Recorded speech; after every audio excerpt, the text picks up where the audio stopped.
चाहा खाइब? हाँ। अरे सरसी माँ कपे चा आनिलो ମୁଁ ପାରିବିନି। हौ तो अपा को कह ବାପା କାମ କରୁଛି ସେ ବି ପାରିବନି।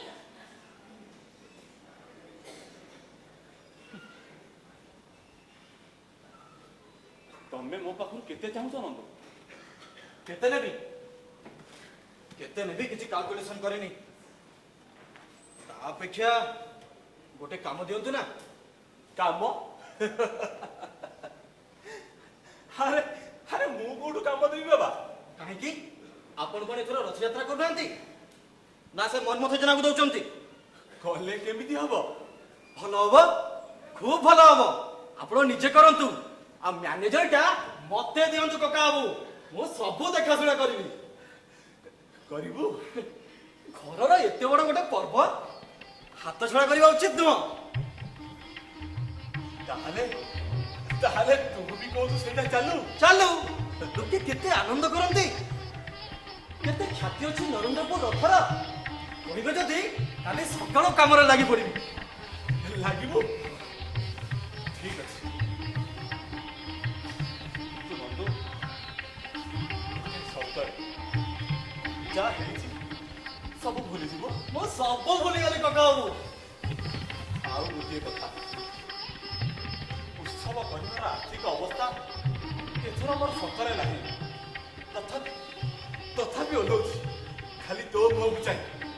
तू किंतु तो मो परिवार बारे कौन कथा केबे काकु कहबुनी। मो मन परिष्कार हे गला कका बाबू। नंदू रथ यात्रार मजा अलगा। थरे रथ कामरे ओल्लै पड़िले देखिबु से सब बाजे कथा कुआड़े हटि जीव। तो तो हाथ भी खूब शीघ्र भल हो जीव। जा नंदू। अरे हाँ हाँ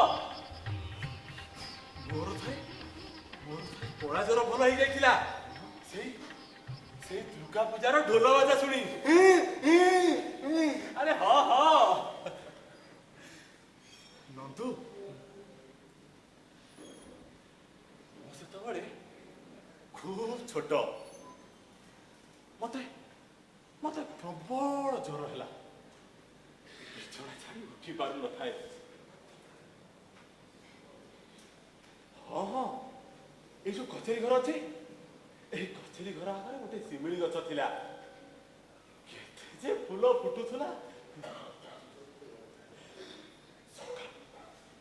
सकाळु कुहुड़ी कटि न थाए। हौ समୟରେ पूजा मंडपରୁ ढोल बाजा बाजिला। तू भी लोक सज्जार फट करी उठी पड़िबु। डाक्तर फाक्तर सबू अबा।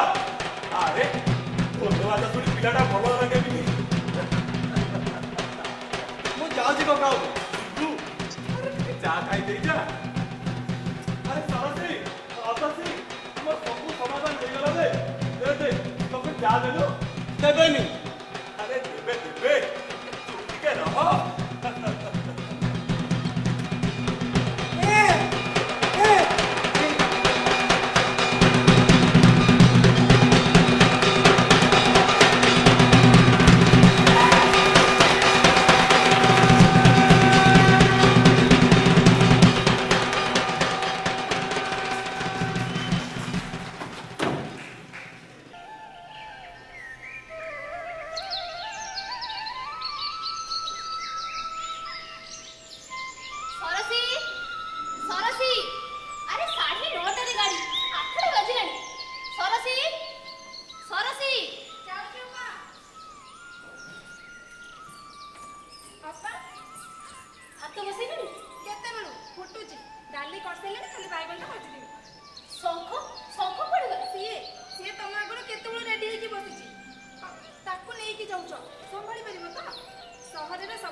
ଆସିବ ବାବୁ ଆରେ ଏଇ ରହ। ଛୋଟ କାମଟା ପାଇଁ ପଇସା ନେବି ଆରେ ରହ ନା ମୁଁ ତାହେଲେ ଏଥର ଆସିବ ତମେ ଆଜି ଯାଇଥିଲ? ଏ ବିମଳ ଦୋକାନରେ ବସି ସଜାଡ଼ି ଆଣିଲି ଦେଖ ତ କେମିତି ସଜାଡ଼ିଛି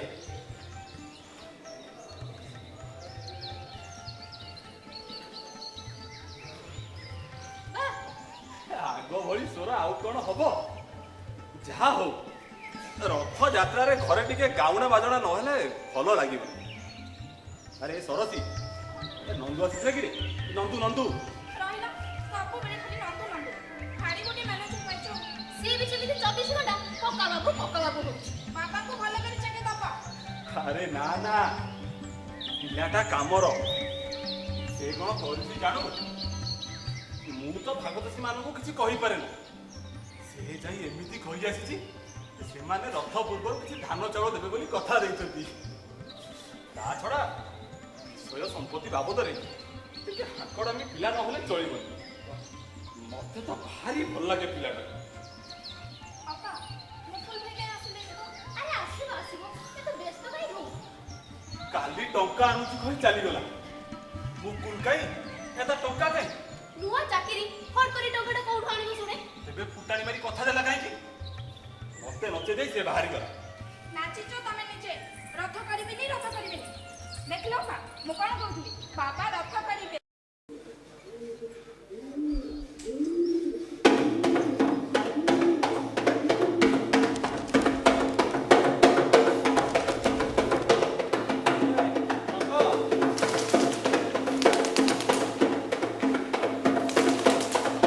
ଆରେ ବାପ ରେ ମରିଗଲା ଏ ପିଲାଟା ରଖେଇ ଦବ ସରସି ଦେଖିଲୁ ଜଣେ ମାରିବ ଏ ପିଲାଟା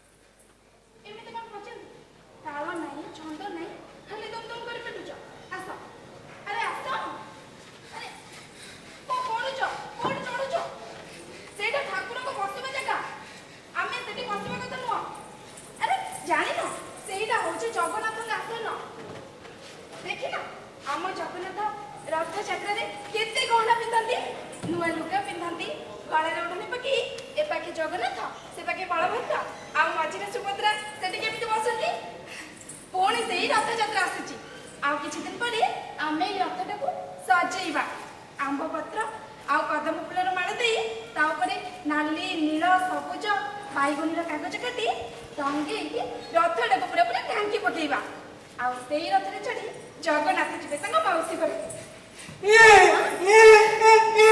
ହଁ ହଁ ମୁଁ ବି ତମ ମାଉସୀ ସେଇ ଯୋଉ ବଡ ପୋଖରୀ ପାଖରେ ଦିନ ଘରଟା ଅଛି ସେଇଟା ତ ଜଗନ୍ନାଥଙ୍କ ମାଉସୀ ଘର ମାଉସୀ ଘରକୁ ଯାଇ ଆଳୁ ଭଜା ସାଙ୍ଗରେ ଗରମ ଗରମ ପୁରୀ ଖାଇବେ ଆମେ ବି ଖାଇବା ରଥଯାତ୍ରାରେ ହାତରେ ଗରମ ପାମ୍ପଡ଼ ଆଉ ମସ୍କଡ଼ିଆର ଛେନା ମୁଡ଼ିକି କି ବଢିଆ ଆରେ, ଏବେ କରୁଛ? ଆରେ, ଏବେ ମଣିଷ ମସ୍କଡ଼ି ଅଛି ଯେ ଛାଡ଼ ଆଉ ତମେ କୋଉଠି ଗେଲ ଛାଡ଼ ପରା କହୁଛି ଅପା ଅପା ମାଙ୍କଡଟା କଣ କହୁଛି? ଦେଖିଲେ ଅପା ଏଇନେ ତାକୁ ରଥଯାତ୍ରାକୁ ନେଇଯିବାକୁ କହୁଛି ଏଇ ଛାଡ ତା ଲୁଗା ଛାଡ ଆରେ ଛାଡ ତା ଲୁଗା ଛାଡ ଆଉ ଯଦି କେବେ ତା ଦେହରୁ ଲୁଗା ଟାଣିଛୁ ଦେଖିବୁ ସେ ମାଙ୍କଡ କହୁଛି ସରସି ତୁ କାହିଁ ସବୁବେଳେ ତା ସହିତ ଲାଗୁଛୁ ଆରେ ମାଙ୍କଡ ତତେ ପରା ଆସି 21 ହେଲାଣି ତା ମୁଣ୍ଡରେ ବୁଦ୍ଧି ହେବ କେବେ ସରସି ତୁ ତା ମୁଣ୍ଡକୁ ବେଶୀ ଖରାପ କରୁଛୁ ଆହା ମୁଣ୍ଡ ଥିଲେ ତ ଖରାପ ହବ ମୁଣ୍ଡ ନା ହାଣ୍ଡି ଏଇଟା ମାଉସୀ ବାହାଘର ପରେ ବୁଝିବୁ ବଳେ ଏଇ ମାର୍ଗଶିର ମାସରେ ସେତେବେଳେ ଦେଖିବିନି ତୋ ଦୁଷ୍ଟାମି କିଏ ସହିବ ଆଉ ମାରନ୍ତୁନି ଅତସି ଅପା। ଆରେ ତମେ ବି ଉଠି ପଡିଲ। ଦେଖୁଛ ତ ମୁକୁଲ ମୋର କେତେ କଷ୍ଟ। ତାର କିନ୍ତୁ କିଛି ବି ଦୋଷ ନାହିଁ। ତାର ମାଉସୀ ଯେମିତି ଛେନା ମୁଡକି ଆଉ ପାମ୍ପଡ଼ ବଜାର ଲୋଭ ଦେଖଉଛି, କାହା ମୁଣ୍ଡଟା ଠିକ ରହିବ କହିଲ? କଣ ହେଲା?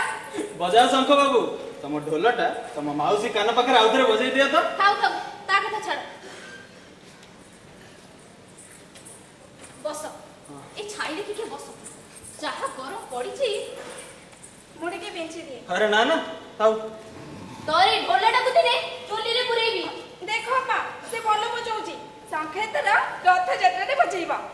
ଜାଣୁଛନ୍ତି ମୁକୁଲ ଭାଇ, ମଝିରେ ମଝିରେ କିନ୍ତୁ ଭଲ ବଜାଏ। ଆଚ୍ଛା କାହା ପାଖରୁ ତାଲିମ ନଉଛି ଦେଖିବାକୁ ପଡିବ। ଛାଡ ଛାଡ ତା କଥା ଛାଡ। ତମେ ମାନେ ଯେତେ ତା ବିଷୟରେ କଥା ହବ ତା ବଦମାସି ସେତେ ବଢିଛି। ଆଚ୍ଛା ମୁକୁଲ, ତମକୁ ଏ ଗାଁ କେମିତି ଲାଗୁଛି? ପୂର୍ବ ପୁରୁଷଙ୍କ ବଡ ଘର, ବଡ ପୋଖରୀ, ବାଉଁଶ ବାଡି, ବଗିଚା। ଆଉ ବାଉଁଶ ବଗିଚା ଉପରେ ଜହ୍ନ। ଆରେ ବାବା, ସରସୀ ଅପା କଣ ଦିନ ଦିପହରେ ଜହ୍ନ ଦେଖୁଛନ୍ତି? କଥା କଣ ଅତସି ଅପା? ଶୁଣିଲି ମାର୍ଗଶିର ମାସରେ। ତମେ କାହିଁକି ଆମ କଥା ଲୁଚି ଲୁଚି ଶୁଣୁଥିଲ? ଓଏ, ଦେଖୁଛ ଦେଖୁଛ ଏଇନେ ଦେହରେ ବାଜିଥାନ୍ତା। ମାଙ୍କଡ କୋଉଠିକା। କଣ ହେଲା? ମୋ ଉପରେ ଏମିତି ରାଗିଗଲା କଣ ପାଇଁ? ତମେ ବାରମ୍ବାର ମାର୍ଗଶିର ମାସ କଥା କହୁଛ ବୋଲି ମୋ ବାହାଘର କଥା ଶୁଣିଲେ ସେମିତି ରାଗିଯାଏ। ନୁହେଁ ରେ ଶଙ୍ଖ? ଛାଡ ଛାଡ ତା ସାଙ୍ଗରେ ଲାଗା। ଆସିଲି ଏ ମାଙ୍କଡଟାର ଜଳରେ ଝିଅଟା ମୁଣ୍ଡ ବି ଠିକ ସେ କୁଣ୍ଡେଇ ପାରିବ। ଶୁଣେ, ମୁଣ୍ଡ କୁଣ୍ଡେଇ ସାରି ମୁକୁଲକୁ ନେଇ ଆମ ଜଗନ୍ନାଥ ମନ୍ଦିରରେ ଟିକେ ବୁଲେଇ ଆଣିବୁ। ଆଉ ଆସ୍ତେ। ନିଜ ଲୋକ ସବୁ ଅଚିହ୍ନା ହେଇଗଲେ। ତମେ ସକାଳେ ଯେତେବେଳେ ଆସିଲ କେହି ତମେ ଚିହ୍ନି ପାରିଲୁନି, ଅଥଚ ତମେ ଆମ ରମେଶ କକାଙ୍କ ପୁଅ। ମୁଁ ତ ଭାବିଲି ଜନଗଣନା ଅଫିସରୁ ଲୋକ ଆସିଛନ୍ତି। ଆଉ କିଛି ନୁହେଁ ତ? ତମେ ମାନେ ବମ୍ବେରେ ଘର ଦ୍ୱାର କରି ଗାଁକୁ ପୁରାପୁରି ଭୁଲିଗଲ। ନରେନ୍ଦ୍ରପୁର ରାୟ ବଂଶ କେତେ ବଡ ଜାଣ? ଯିଏ ଯାହାର ବିକ୍ରି ବଟା କରି କିଏ କୁଆଡେ ଛିଟିକି ଗଲେ। ରହିଲୁ ଖାଲି ଆମେ। ମାଟି କାମୁଡି ପଡି ରହିଲେ ବାପା। କେତେ ଦିନ ପରେ ଜଣେ ଜ୍ଞାତିଙ୍କ ମୁହଁ ଦେଖିଲି, ନୁହେଲେ ସରସୀ? ଆଜି ରାତିରେ ରୋହି ମାଛ ଝୋଳ କରିବା। ଜ୍ଞାତି ପତ୍ରରେ ମାଛର ମୁଣ୍ଡଟା ବାଢିବ। ଆରେ ମାଛର ମୁଣ୍ଡଟା ନହେଲେ ମାର୍ଗଶିର ମାସରେ ହଉ। ବାହାଘରକୁ ନିଶ୍ଚୟ ଆସିବ ମୁକୁଲ। ନା, ଆସିବା ଦରକାର ନାହିଁ। ଚୁପ ଚାଳ ମୁକୁଲ, ଇଏ ନା ଶଙ୍ଖ ଠାରୁ 6 ମାସ ଛୋଟ। କଣ ହେଲା? ଅପାର ପୁଅଟି ଛୋଟ? ଆଚ୍ଛା ଅତସି ଅପା, ତମର ମନେ ଅଛି ତମ ବାହାଘର ବେଳେ ମୋ ମା କି କାଣ୍ଡ କରିଥିଲେ? ମା ଆଉ ବଡ ମା ମିଶି। ହଠାତ୍ ମୋ ବାହାଘର କଥା କାହିଁକି ଉଠେଇଲି? ଯୋଉ ବାହାଘରଟା ତିଷ୍ଠିଲାନି, ଯୋଉ ବାହାଘରଟା କୋର୍ଟ କଚେରୀରେ ଫଇସାଲ ହେଲା, ସେ କଥା ଭାବିଲେ ଘୃଣା ଆସେ, ଲାଜ ଲାଗେ। ଅପା, ସେ ଖାଲି ପେଟରେ ଅଛନ୍ତି। ମୁଁ ତାଙ୍କ ପାଇଁ ନଡ଼ିଆ ନୁଡୁଆ ନେବି? ଆରେ ନା ନା, ଏଇ 2 ଘଣ୍ଟା ତଳେ ତ ଥାଳିଏ ଭାତ ଖୁଆଇଲ। ଆରେ ଦେ ଦେ, ଗାଁରେ ତ ଫଳମୂଳ କିଛି ନାହିଁ। 4ଟା ଛୋଟ ଛୋଟ ଲଡୁ, ଚୋବେଇ ନହେଲେ ଫିଙ୍ଗି ଦବ।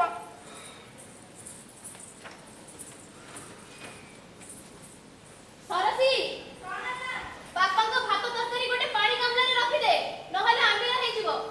ଯାହା ଗରମ ପଡିଛି। ଆଜି ବଡ ବାପାଙ୍କ ସାଙ୍ଗରେ ଭଲରେ କଥା ବି ହେଇପାରିନି। ଆଜି କୋର୍ଟରେ ହିୟରିଂ ଅଛି, ତରବରରେ ଯିବାକୁ ପଡିଲା, ଖାଇ ବି ପାରିଲେନି। ତମେ କିଛି ଦିନ ଅଛ ତ ମୁକୁଲ? ନା, ଏଥର ହବନି ଅତସି ଅପା, ପରଦିନ ଚାଲିଯିବି। ଆଚ୍ଛା, କଣ ୱିକେଣ୍ଡ କରିବାକୁ ଆସିଥିଲ? ଆରେ ୟା ପରେ ଦେଖିବ କେତେ ଆସିବି। ଭୁବନେଶ୍ୱର ତ ଆସିଯାଇଛି, ଆଉ ପୁଣି ଅସୁବିଧା କଣ? ଆକ୍ଚୁଆଲି ଅତସି ଅପା, ଭୁବନେଶ୍ୱରରେ ଚାକିରିଟା ନେଲି କେବଳ ତମରି ମାନଙ୍କୁ ଦେଖିବା ଲୋଭରେ। ଯା, ମନ ରଖା କଥା କୁହ ନା। ରିଏଲି? ଜାଣ, କମ୍ପାନୀ ମତେ କହିଲା ଆଇଦର ଭୁବନେଶ୍ୱର ଅର ବାଙ୍ଗାଲୋର। ମା କହିଲା ଭୁବନେଶ୍ୱର ଯା, ନରେନ୍ଦ୍ରପୁର ଦେଖିପାରିବ। ମା ମତେ ଗାଁ କଥା, ତମମାନଙ୍କ କଥା କେତେ ଶୁଣେଇଛି। ସେସବୁ କଥା ହଜି ଯାଇଛି ମୁକୁଲ। ଆଉ କଣ ଖୁଡି ଦେଖିଥିବା ଗାଁ ଅଛି? ତମ ମାନଙ୍କ ଜମି ଜମା ତ ଆଉ ଏତିକି ଟିକିଏ ବି ନାହିଁ। ଅତସି ଅପା, ଆମ ଚକ୍ରଧରପୁର ଘର? ସେଇଟା ଯାହା ଅଛି, ତା ବି ପୁଣି ଜବରଦଖଲ ହେଇଯାଉଥିଲା। 24 ଘଣ୍ଟା ଗଞ୍ଜେଇ ଆଟା। ବାପା ତ ଯାଇ ତାକୁ ଉଠେଇ ଦେଲେ। ଜାଣିଛ, ସେମାନେ ତ ବାବାଙ୍କୁ ମାରିବାକୁ ଆସିଥିଲେ। ମାରିବାକୁ? ବଡ ବାପାଙ୍କୁ? ଏମିତି ଚମକି ପଡିଲା କଣ? କଣ ଭାବୁଛ ଜମିଦାର ଘର ଲୋକ ବୋଲି ଖାତିର କରିବେ? ସେସବୁ କଥା ଓଲଟି ଯାଇଛି ଭାଇ। ଆଗେ ପ୍ରଜାମାନେ ଧାନ ଚାଉଳ ଆଣି ଘରେ ଦେଇ ଯାଉଥିଲେ। ଏବେ ଯାଇ ତାଙ୍କ ଘର ଦୁଆରେ ହାତ ପତେଇ ଛିଡ଼ା ହେବାକୁ ପଡୁଛି। ସେମାନେ ଦୟାକରି କିଛି ଦେଲେ ଦେଲେ, ନଦେଲେ ନାହିଁ। ଘୃଣାରେ ଏବେ ବାବା ମାଗିବାକୁ ବି ଯାଉନାହାନ୍ତି। ତଥାପି ବଡ଼ ବାପା ଆମ ପରି ପଳେଇ ଯାଏ ନା। ତେଣୁ ନରେନ୍ଦ୍ରପୁର କୋଠି ବୋଲି ଏବେ ବି ଆମର ଗୋଟେ ଜାଗା ଅଛି। ଅଛି, କେତେ ଦିନ ରହିବ? ଦେଖୁଛ ତ ସବୁ କେମିତି ଖସି ପଡୁଛି, ଧସି ଯାଉଛି। ହଁ, ତଥାପି ୟା ଭିତରେ ଅଛୁ। এই ଜଡ଼ ପୁଅଟାକୁ ନେଇ କୁଆଡ଼େ ବା ମୁଁ ଯିବି? ଗୋଟେ କଥା ପଚାରିବି ଅତସ୍ୟ ଅପା, ବିବାହଟା ଭାଙ୍ଗିଲା କାହିଁକି? ମୋର ହଁ, ମାନେ ଡିଭୋର୍ସ ହେଲା କାହିଁକି? କାରଣ କ'ଣ? ତମେ କଣ ଏ ପିଲାଟାକୁ ଦେଖି କିଛି ବି ବୁଝିପାରୁନ? ମାନେ ଆରେ ବାବା, ଏଭଳି ପିଲା ଯିଏ ପେଟରେ ଧରେ ତାକୁ କଣ ଘରେ ରଖାଯାଏ? ବଂଶରେ ପତି ଦବ କି? ଆଉ ତା ଉପରେ ଯଦି ଦେଖାଯାଏ ବହୁତାର ଆଉ ପିଲା ଛୁଆ ହବାର ଚାନ୍ସ ନାହିଁ, ସେତେବେଳେ କେତେ ପ୍ରକାର କଥା କହି କାଢି ଦେବାକୁ ହୁଏ। କ'ଣ କହୁଛ? ମଣିଷ ଏତେ ନିଷ୍ଠୁର ହେଇପାରେ? ହେଇପାରେ ବୋଲି ତମେ ଜାଣ, ମୁଁ ବି ଜାଣେ।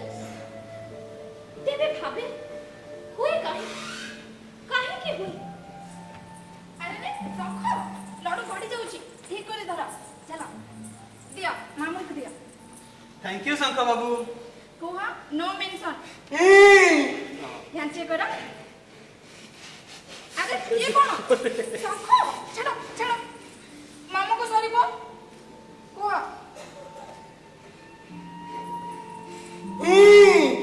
ନା ନା, ଯୋଡ଼ ହସ୍ତ କରିବନି, କାହାରି ପାଖେ ନୁହେଁ, ନେଭର।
अरे शंख बाबू, माँ कहाँ थी?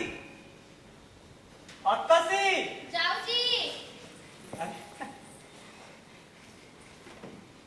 अरे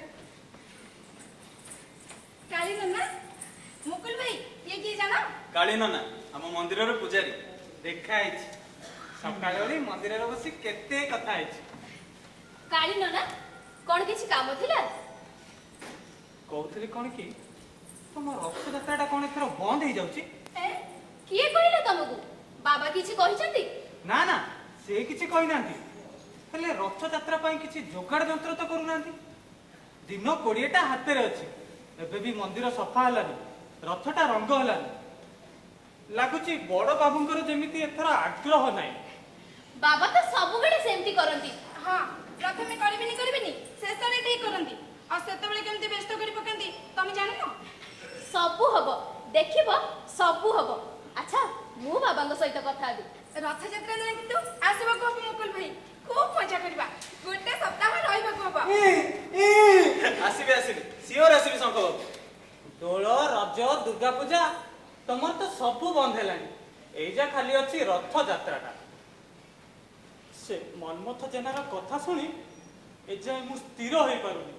ମନ୍ମଥ ଜେନା ମାନେ ଯେ ମାଛ ବ୍ୟବସାୟ କରି ରାତାରାତି ବଡଲୋକ ହେଇଯାଇଛି। ହଁ, କେଇ ଦିନ ହେଲା ମନ୍ଦିରକୁ ଯିବା ଆସିବା କରୁଛି, ଚାରିଆଡେ ବୁଲି ଦେଖୁଛି। ମୁଁ ତାକୁ କିଛି ପଚାରିନି।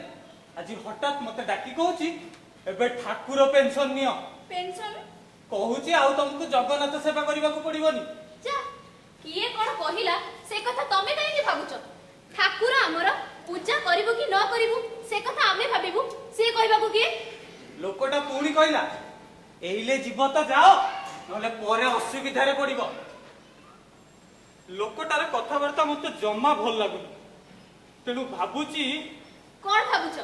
ତା କଥା ଶୁଣି ଏଠି ପଳେଇଯିବ ବୋଲି ଭାବୁଛ? ଶୁଣୁଛୁ ତ? ଶୁଣ କାଳିଗଲା, ଆଜି ରାତିରେ ତମେ ଆମ ସାଙ୍ଗରେ ଖାଇବ। ନା ନା, ମୋର ରୋଷେଇ ବାସ ସରିଛି। ଆରେ ବାବା, ମୁକୁଲ ଆସିଛି, ଆଜି ସମସ୍ତେ ଏକା ସାଙ୍ଗରେ ଖାଇବା। ଏକା ଏକା ଭଙ୍ଗା ମନ୍ଦିରଟାରେ ପଡିଛ। ଆରେ ଆରେ ଟିକେ ଛାଡେ, ଦଉଚି ଟିକେ ରହ। ଆରେ ଥଣ୍ଡାଳ ଟିକେ ରହ ଟିକେ। ଏ ସରସି ଧର ତ ତାକୁ, ସିଆଡେ ହସୁଛୁ କଣ? ରହ ଟିକେ। ଶଙ୍ଖ ଶଙ୍ଖ ଛାଡ, ଅଜାଙ୍କୁ ବିରକ୍ତ କରନି। ଆରେ କାଳି, ତମେ ଏଠି କିଛି କହିବ? କହୁଥିଲି ରଥଯାତ୍ରା ଆସିଗଲା ବଡ ବାବୁ। ବାବା, କାଳିର ନା କଣ କହୁଥିଲେ ଏଥର? ବାବା ଏଥର କଣ ଆମ ରଥ ହବନି? ସେ ମନ୍ମୋଷୀ ଦେଇକି ତାକୁ ଧମକ ଦେଇଛି। ରଥ ସମୟରେ ତ ତମର ଗୋଟେ ବଡ ରକମ ପାଉଣା ପାଇବା କଥା, ନା କଣ କାଳି? ମୁଁ ସେ କଥା କହୁନି ବଡ ବାବୁ। ଆରେ ତମେ ନ କହିଲେ ମତେ ତ ଭାବିବାକୁ ପଡିବ। କାହାର ହକ୍ ପାଉଣାକୁ ତ ମୁଁ ମାରି ପାରିବିନି। ଆଚ୍ଛା, ଏଥର ରଥଟା ବଡ କରି କଲେ କେମିତି ହବ? ଖାଲି ବେଢା ସଫା ନୁହେଁ, ଭଙ୍ଗା ମନ୍ଦିରଟା ମରାମତି କରି ପଲସ୍ତରା କରି ଯଦି ରଙ୍ଗ କରି ଦିଆଯାଏ, ଆଉ ଆଉ ଆମ ବଡ ପୋଖରୀ ପାଖ ରଥ ଚାଲିବା ବାଟଟା, ସେଇଟା ତ ଏଥର ଭାଙ୍ଗି ଯାଇଛି ବାବା। ଆରେ ଧାରେ ଧାରେ ଇଟା ଦେଇ ବାଟଟା ବନ୍ଧେଇ ଦେଲେ କେମିତି ହବ? ମାନେ ସେଇ ଆଗ ଅମଳର ଜାକ ଜମକରେ ହବ। ଖୁବ ଭଲ ହବ ବଡ ବାବୁ। ଯାଅ ଯାଅ କାଳି, ତମ ପାଉଣାଟା ବି ଏଥର ବଢେଇ ଦିଆଯିବ। ଆଜ୍ଞା ବାବୁ, ଆସୁଛି।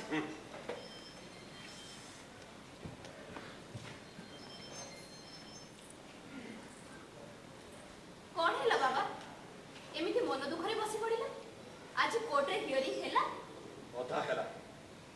ଜଜଙ୍କର କଣ ଗୋଟେ କାମ ଥିଲା, ସେ କୋର୍ଟ ଛାଡି ଚାଲିଗଲେ। ଆଜି ବି ହେଲାନି? ଆସନ୍ତା ସପ୍ତାହରେ ତାରିଖ ପକେଇଛନ୍ତି। ଆଉ କେତେ ଦିନ ଘୁରେଇ? ସାମାନ୍ୟ ଗୋଟାଏ କେସ୍, କୋର୍ଟକୁ ଦୌଡ଼ି ଦୌଡ଼ି ତ ଜୀବନ ଶେଷ ହେଇଯିବ। ତାଙ୍କ ପାଖରେ ଟଙ୍କା ଅଛି, ସେମାନେ କଣ ଏତେ ସହଜରେ ଛାଡିବେ? କେସଟା କଣ ଅତେ ସେପା? ମେଣ୍ଟେନାନ୍ସ। ୟା ପରେ ତ ନିଜ ମକଦ୍ଦମା ଯେମିତି ତୁ ନିଜେ ସମ୍ଭାଳିବୁ।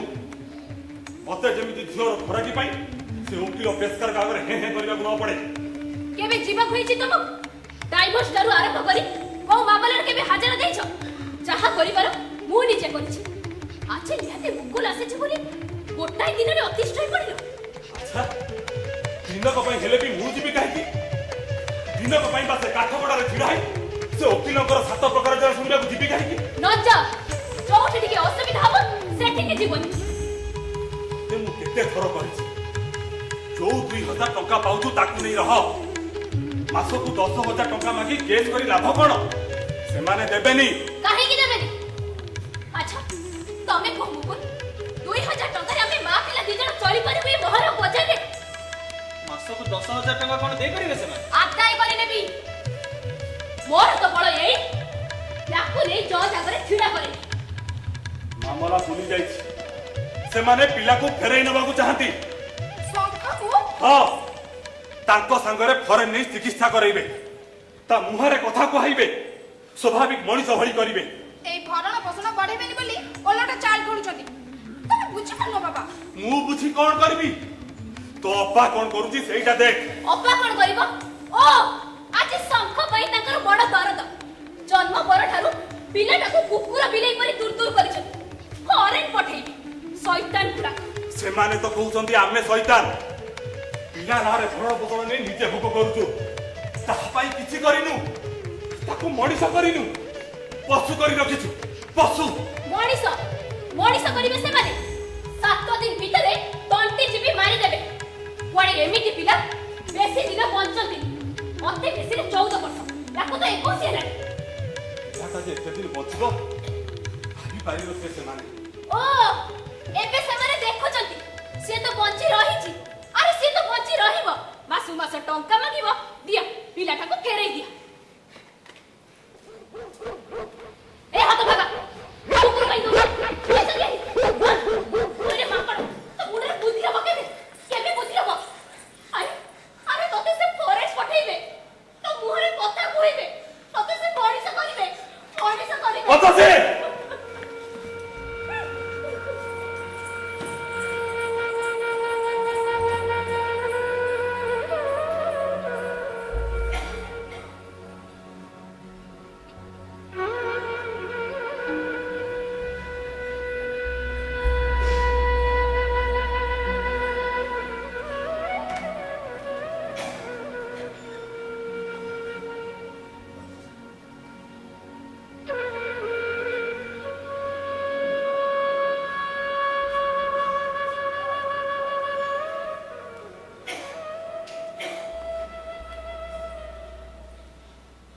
ଶଙ୍ଖ କେହି ଯଦି ତମକୁ ପଚାରେ ତମେ କାହା ପାଖରେ ରହିବ, ଆମ ପାଖରେ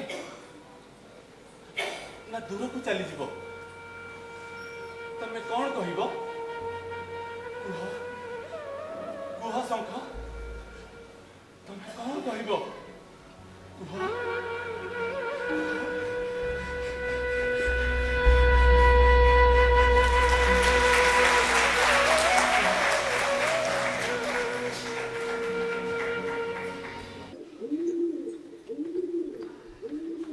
ରାୟ ବାବୁ ଅଛନ୍ତି? ରାୟ ବାବୁ, ରାୟ ବାବୁ। କିଏ? ମୁଁ ମନ୍ମଥ। ଟିକେ ବାହାରକୁ ଆସନ୍ତୁ ରାୟ ବାବୁ। କଣ ହେଲା? ଆଜ୍ଞା କଥାବାର୍ତ୍ତା ତ ହେଇଯାଇଥିଲା, ଏଇ ଲୋକ ନେଇ ଆସିଛି, ଜିନିଷଟା ନେଇଯାଉଛି। ତାହେଲେ ମନ୍ମଥ ବାନ୍ଧିବୁ। ରାୟ ବାବୁ,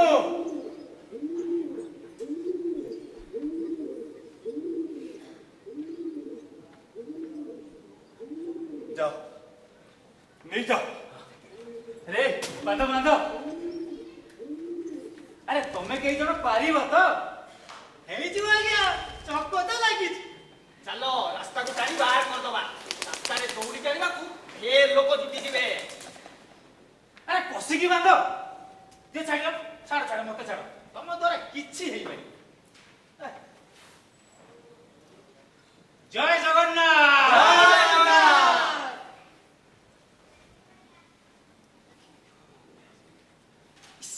କି ଅବସ୍ଥାରେ ରଖିଛନ୍ତି।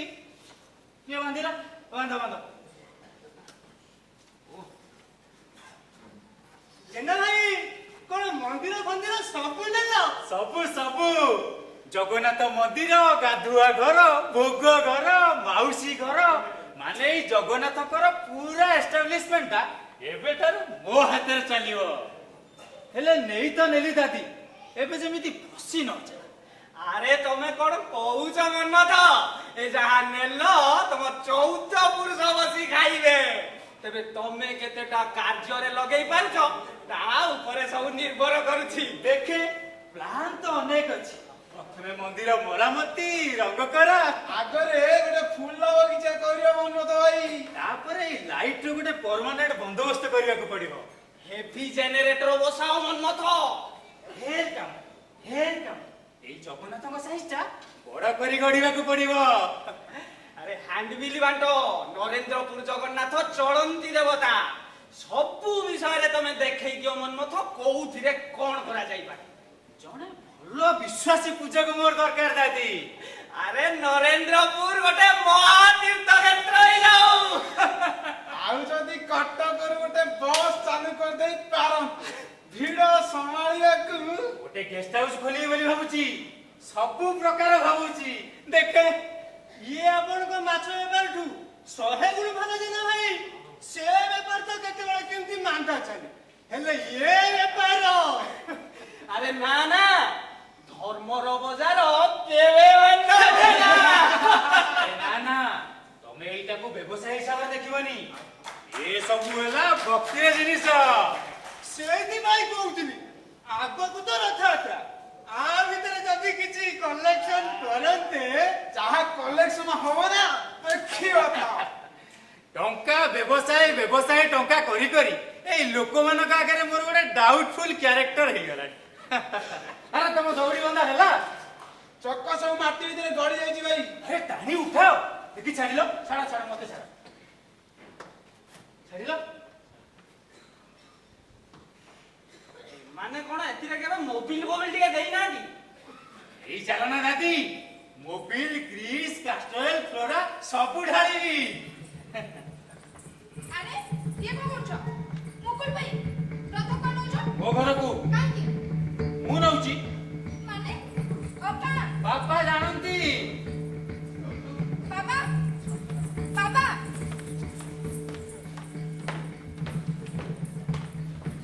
ଆରେ ହେ, ଜଲ୍ଦି କର ଜଲ୍ଦି କର।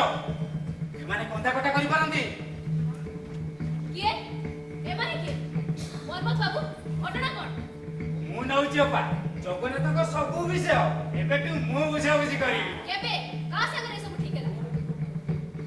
ରାୟ ବାବୁ, ଓ ରାୟ ବାବୁ, ଟିକେ ବାହାରକୁ ଆସନ୍ତୁ। ତମେ ହାତ ଟେକି ଛିଡ଼ା ହେଲ କାହିଁକି? ଯାହା କରୁଥିଲ କର। ମନ୍ମଥ ବାବୁ ଆପଣଙ୍କ ଲୋକଙ୍କୁ କୁହନ୍ତୁ ଦଉଡ଼ି ଖୋଲି ପକେଇବେ। ମୁକୁଲ କୁହ। ଟିକେ ବନ୍ଦ ରଖନ୍ତୁ। ବଡ଼ ବାପା ଆସନ୍ତୁ। ରମେଶ ବାବୁଙ୍କ ପୁଅ ନା? ହଁ ଆମ ଭାଇ। ହଁ ହଁ, ଆପଣଙ୍କ ବାପାକୁ ମୋର ପ୍ରଣାମ ଜଣାଇ ଦେବେ ଭାଇ। ମୁଁ ମତ୍ସ୍ୟ ବ୍ୟବସାୟୀ ମନ୍ମଥ ଜେନା ଏଇ ଜଗନ୍ନାଥଙ୍କ ଠିକା ନେଇଛି। ଠିକା ନେଇଛନ୍ତି ମାନେ? ଏଇଟା ଆପଣଙ୍କ ମାଛ ଗୋଦାମରେ କଣ? ଶୁଣନ୍ତୁ, ଆପଣଙ୍କ ବାପାଙ୍କ 10 ଏକର ସମ୍ପତ୍ତି ଗତ 5 ବର୍ଷ ହେଲା ମୋ ପାଖରେ ବନ୍ଧା ଅଛି। କଣ ଦାଦି? ହଁ। ରାୟ ବାବୁ ଏଇ ଦଲିଲଟା ବନ୍ଦ କର କି ମୋ ପାଖରୁ 20,000 ଟଙ୍କା ନେଇନଥିଲେ? ହଁ। ସୁଧ ମୂଳ ହେଇ ସେଇଟା କେତେ ହେଇଥିବ ଥରେ ହିସାବ କରି ଦେଖିଲ ଭାଇ। ଟଙ୍କା ପଇସା କିଛି ନ ନେଇ ଆଜି ଏଇ ଦଲିଲଟା ତାଙ୍କୁ ଫେରସ୍ତ ଦେବି। ଆଉ ତା ବଦଳରେ ଏଇ ରଥଯାତ୍ରା। ଆରେ କି ଆଶ୍ଚର୍ଯ୍ୟ, ସେ ଏ କଥା ଆପଣ ମାନଙ୍କୁ କିଛି ବି କହିନାହାନ୍ତି। ଆରେ ଛାଡ଼ି ଦିଅ। କଣ ହେଲା ବଡ଼ ବାପା? କାଳି ନନା କାଲି ଯାହା କହୁଥିଲେ ସେଇଟା ସତ? ତମେ ପରା କହୁଥିଲ ବାବା ବଡ କରି ରଥ କରିବ। ରୋଷଣୀ ହବ, ବାଜା ବାଜିବ। ହଁ, ସେ କଥା ତ ମୁଁ ମମକୁ ଭାବି କହିଥିଲି। ସେ ହିଁ ସବୁ କରିବ। କଥା କଣ ରାୟ ବାବୁ, ଆପଣ ଘର ଭିତରେ ଅଛନ୍ତି ଅଥଚ ଏମାନେ ମତେ ଇନସଲ୍ଟ କରୁଛନ୍ତି। ମୁଁ କଣ ଚୋରି କରିଛି? ଆରେ ନା ନା, ତମେ ମାନେ ଛାଡ଼ି ଦିଅ ରଥ। ମୁଁ ତ ମନ୍ମଥର ଟଙ୍କାଟା ଦେଇପାରୁନି କି ସମ୍ପତ୍ତିଟା ଛଡ଼େଇ ପାରୁନି। ଟଙ୍କା ତମେ ଅନ୍ୟ ବାଟରେ ଦିଅ, ନ ପାରିଲେ ସମ୍ପତ୍ତି ଚାଲି ଯାଉ। ରଥ ଆମେ ଛାଡ଼ିବୁନି। ମୁକୁଲ କୁହ। ବଡ଼ ବାପା, ଆମର କଣ ରଥଯାତ୍ରା ବନ୍ଦ ହେଇଯିବ? ଦେଖ ବାବା, କେତେ ଟଙ୍କା ତ ଆମର ବନ୍ଦ ହେଇଗଲାଣି, ଗୋଟିଏ ପରେ ଗୋଟିଏ। ବଡ଼ ଆମର କୋଉ କାଳର ପର୍ବ? ଚିର ଦିନ ତ ମୁଁ ଆଉ ଚଳେଇ ପାରିବିନି। କୌଣସି ଏକ ସମୟରେ ଛେଦ ତ ଟାଣିବାକୁ ପଡ଼ିବ। ଏଥିରେ ଲାଜ କଣ? ଓ କାଳି ନନା, ଏ ଠାକୁର ଦେବତାଙ୍କ ବୋଝ ରାୟ ବାବୁ ଆଉ ଟାଣି ପାରୁନାହାନ୍ତି। ତା ଛଡା ବିନା ଦରମାରେ ଗୋଟେ ଭଙ୍ଗା ମନ୍ଦିରକୁ ଯାବୁନି ତମେ କାହିଁକି ପଡ଼ିଛ କହିଲ? ବାବୁଙ୍କର ମନ୍ଦିର ଗୁଡା ସବୁ ଧୂଳିରେ ମିଶି ଯାଉଛି। ଗାଁର ଏତେ ବଡ ବଡ ସଂସ୍କୃତି ସବୁ ଧ୍ୱଂସ ହେଇଯାଉଛି। ଆଉ ମୁଁ ଯଦି ତାକୁ ବଞ୍ଚାଏ ତାହେଲେ କଣ ଭଲ ହବନି? ତାହେଲେ ମନ୍ମଥ ବାନ୍ଧୁଛି। ହଁ ହଁ ବାନ୍ଧ। ତମେ ଏସବୁ କଥାରେ ଜମା କାନ ଦିଅ ନା। ମନ୍ମଥ, ତମେ ଭାଇ ମୋର କାଳିଠୁ କେବେ ଛାଡ଼ିବନି। ପିଲାଟା ବଡ଼ ସୁଧାଚାରୀ। ସେସବୁ କଥାରେ ଆପଣ ଜମା ମୁଣ୍ଡ ଖେଳେଇବେନି ରାୟ ବାବୁ। ମୁଁ କାହାକୁ ରଖିବି ନ ରଖିବି ସବୁ ବିଷୟରେ ମୁଁ ଆପଣଙ୍କ ପରାମର୍ଶ ନେବି। ସତ ବାପା ମୁକୁଲ, ଏ ବୋଝ ବୋହିବା ମୋ ପକ୍ଷେ ଆଉ ସମ୍ଭବ ନୁହେଁ। ଆଉ ଯାହା ହଉ ବଡ଼ ବାପା, ଏ ରଥଯାତ୍ରାଟା ତ ଆମ ଘରେ ଥାଉ। ହଁ ଥାଉ। ଚୁପ୍। ବଡ଼ ବାପା, ବଂଶର କାହାର ମତ ନ ନେଇ ଆପଣ ଘର ରଥକୁ ଘରୁ ବାହାର କରିପାରିବେନି। କଣ ହେଲା? ମତ ନେବି? କାହାର ମତ ନେବି? ତମର? ଏଇ ତ ପ୍ରଥମ ଥର କରି ଗାଁରେ ପାଦ ଦେବ। ବଂଶର କୋଉ ଲୋକଟା ଖବର ଦିଏ ଏଠି ମୁଁ କେମିତି ବଞ୍ଚିଛି? ଦିନକ ପାଇଁ ଗାଁକୁ ବୁଲିବାକୁ ଆସି ସମସ୍ତଙ୍କ ମନକୁ ଭାରାକ୍ରାନ୍ତ କରୁଛ। ଯାଅ ଯାଅ, ତମେ ନେଇଯାଅ ମନ୍ମଥ। ବାବା ମୁକୁଲ ଯଦି ଏଥର କିଛି ହଁ, ମୁଁ ଯଦି ଏଥର କିଛି ଖର୍ଚ୍ଚ ଦିଏ। କିଛି ବର୍ଷ ପୂର୍ବେ ତମ ବାପାଙ୍କୁ ଗୋଟେ ଚିଠି ଲେଖିଥିଲି। ରମେଶ କିଛି ଟଙ୍କା ଦବ? ଏ କାଠ କଣ୍ଢେଇକୁ ମୁଁ ଏକା ଏକା ଟାଣି ପାରୁନି। ତମ ବାପା କି ଉତ୍ତର ଦେଇଥିଲେ ଜାଣ? Stop that. ଆଉ ତମେ କାହିଁକି ଏତେ ଦିନ ପରେ ଗାଁକୁ ଆସିଛ ସେ କଥା କଣ ମୁଁ ଜାଣିନି? କାହିଁକି କଣ ନିଜ ଗାଁ ବୁଲିବାକୁ ଆସିବନି? ରହ। ଗାଁ ବୁଲିବାକୁ ସେ ଆସିଛି ତାଙ୍କ ଚକ୍ର ତରଫରୁ କୋଠି ବିକିବାକୁ। ବିକିବା କଥା ସିଏ କେତେବେଳେ କହିଲା? ଆରେ ଲାଜରେ କହିନି, ସତ କି ନାଇଁ ସିଏ କହୁ। କେବେ ନୁହେଁ। ମୁକୁଲ ଭାଇଙ୍କ ବିଷୟରେ ତମେ ଇଆଡୁ ସିଆଡୁ କହିପାରିବନି। ଇଆଡୁ ସିଆଡୁ। ଏଇ କେଇ ଦିନ ଆଗରୁ ରମେଶର ଚିଠି ଆସିଛି। ମୁକୁଲ ଗାଁକୁ ଯାଉଛି, ଯେତେ ଯାହା ବିଷୟ ସମ୍ପତ୍ତି ଅଛି ସବୁ ବିକି ଦେଇ ଆସିଛି। ଆପଣ ପୁଣି ବଂଶର କଥା କହୁଛନ୍ତି? ଛି, ଏ ବାନ୍ଧ ବାନ୍ଧରେ। ଥାଉ ଥାଉ ମନ୍ମଥ, ଆଜି ପାଇଁ ଥାଉ। ଆଜି ବାଧା ଆସିଛି। ଏ ରମେଶକୁ କାଲି ଚାଲିଯିବ, ତମେ କାଲି ଆସିବ। ଆଜ୍ଞା, ତାହେଲେ ଆପଣଙ୍କ ଦଲିଲଟା ରଖନ୍ତୁ। ନା, ସେ ଦଲିଲ ଫେରେଇ ନେବି ସେଇଦିନ ଯୋଉଦିନ ସେଇଟା ତମ ହାତରେ ଦେଇପାରିବ। ଆପଣ ତ ରାତି ପାଇଲେ ଦଉଛନ୍ତି। ହଉ ଠିକ ଅଛି, ହଉ ଆସ ରେ, ଆସ ଆସ।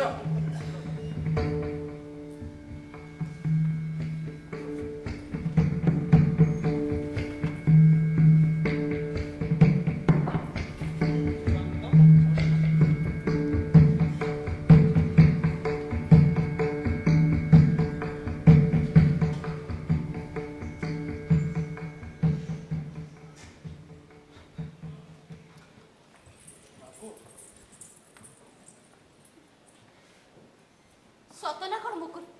ତମେ ଗାଁ ସମ୍ପର୍କଟା ପୋଛି ଦେବାକୁ ଚାହୁଁଛ? ମୁଁ କିଛି ଜାଣେ ନା ଅତସି ଅପା। ଏ ସବୁ ତ ମୋ ବାପା ବଡ ବାପାଙ୍କ କାମ। ସରସି ମୁଁ ତାହେଲେ ଆସୁଛି ଅତସି ଅପା।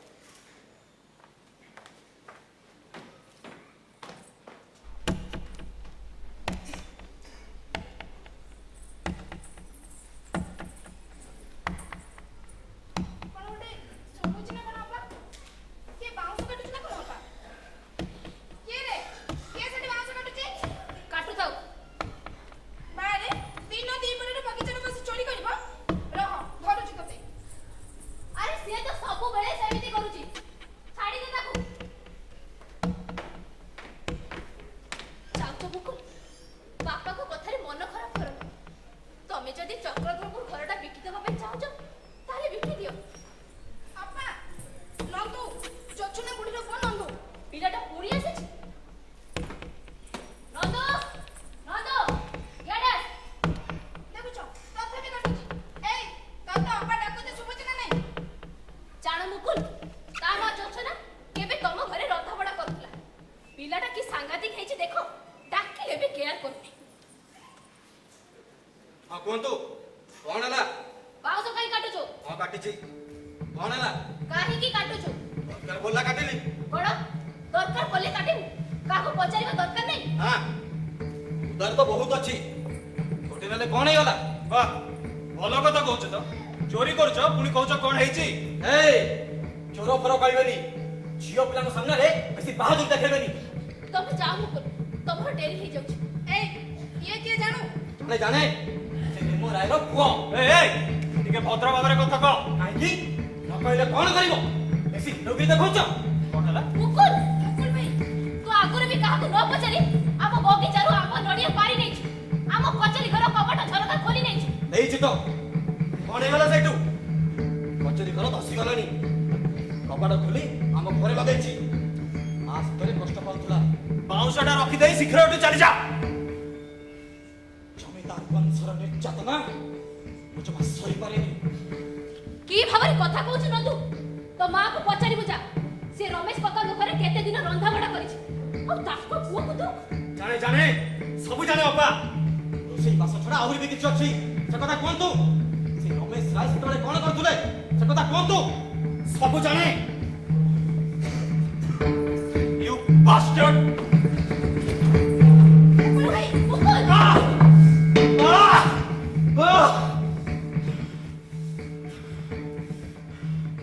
ଆଜି ମୁଁ ଯଦି ତା ବାପର କଥାଟା ସମସ୍ତଙ୍କ ଆଗରେ କହେ ମୁହଁ ରହିବ ସେ ରମେଶ ରାୟ କୁହର।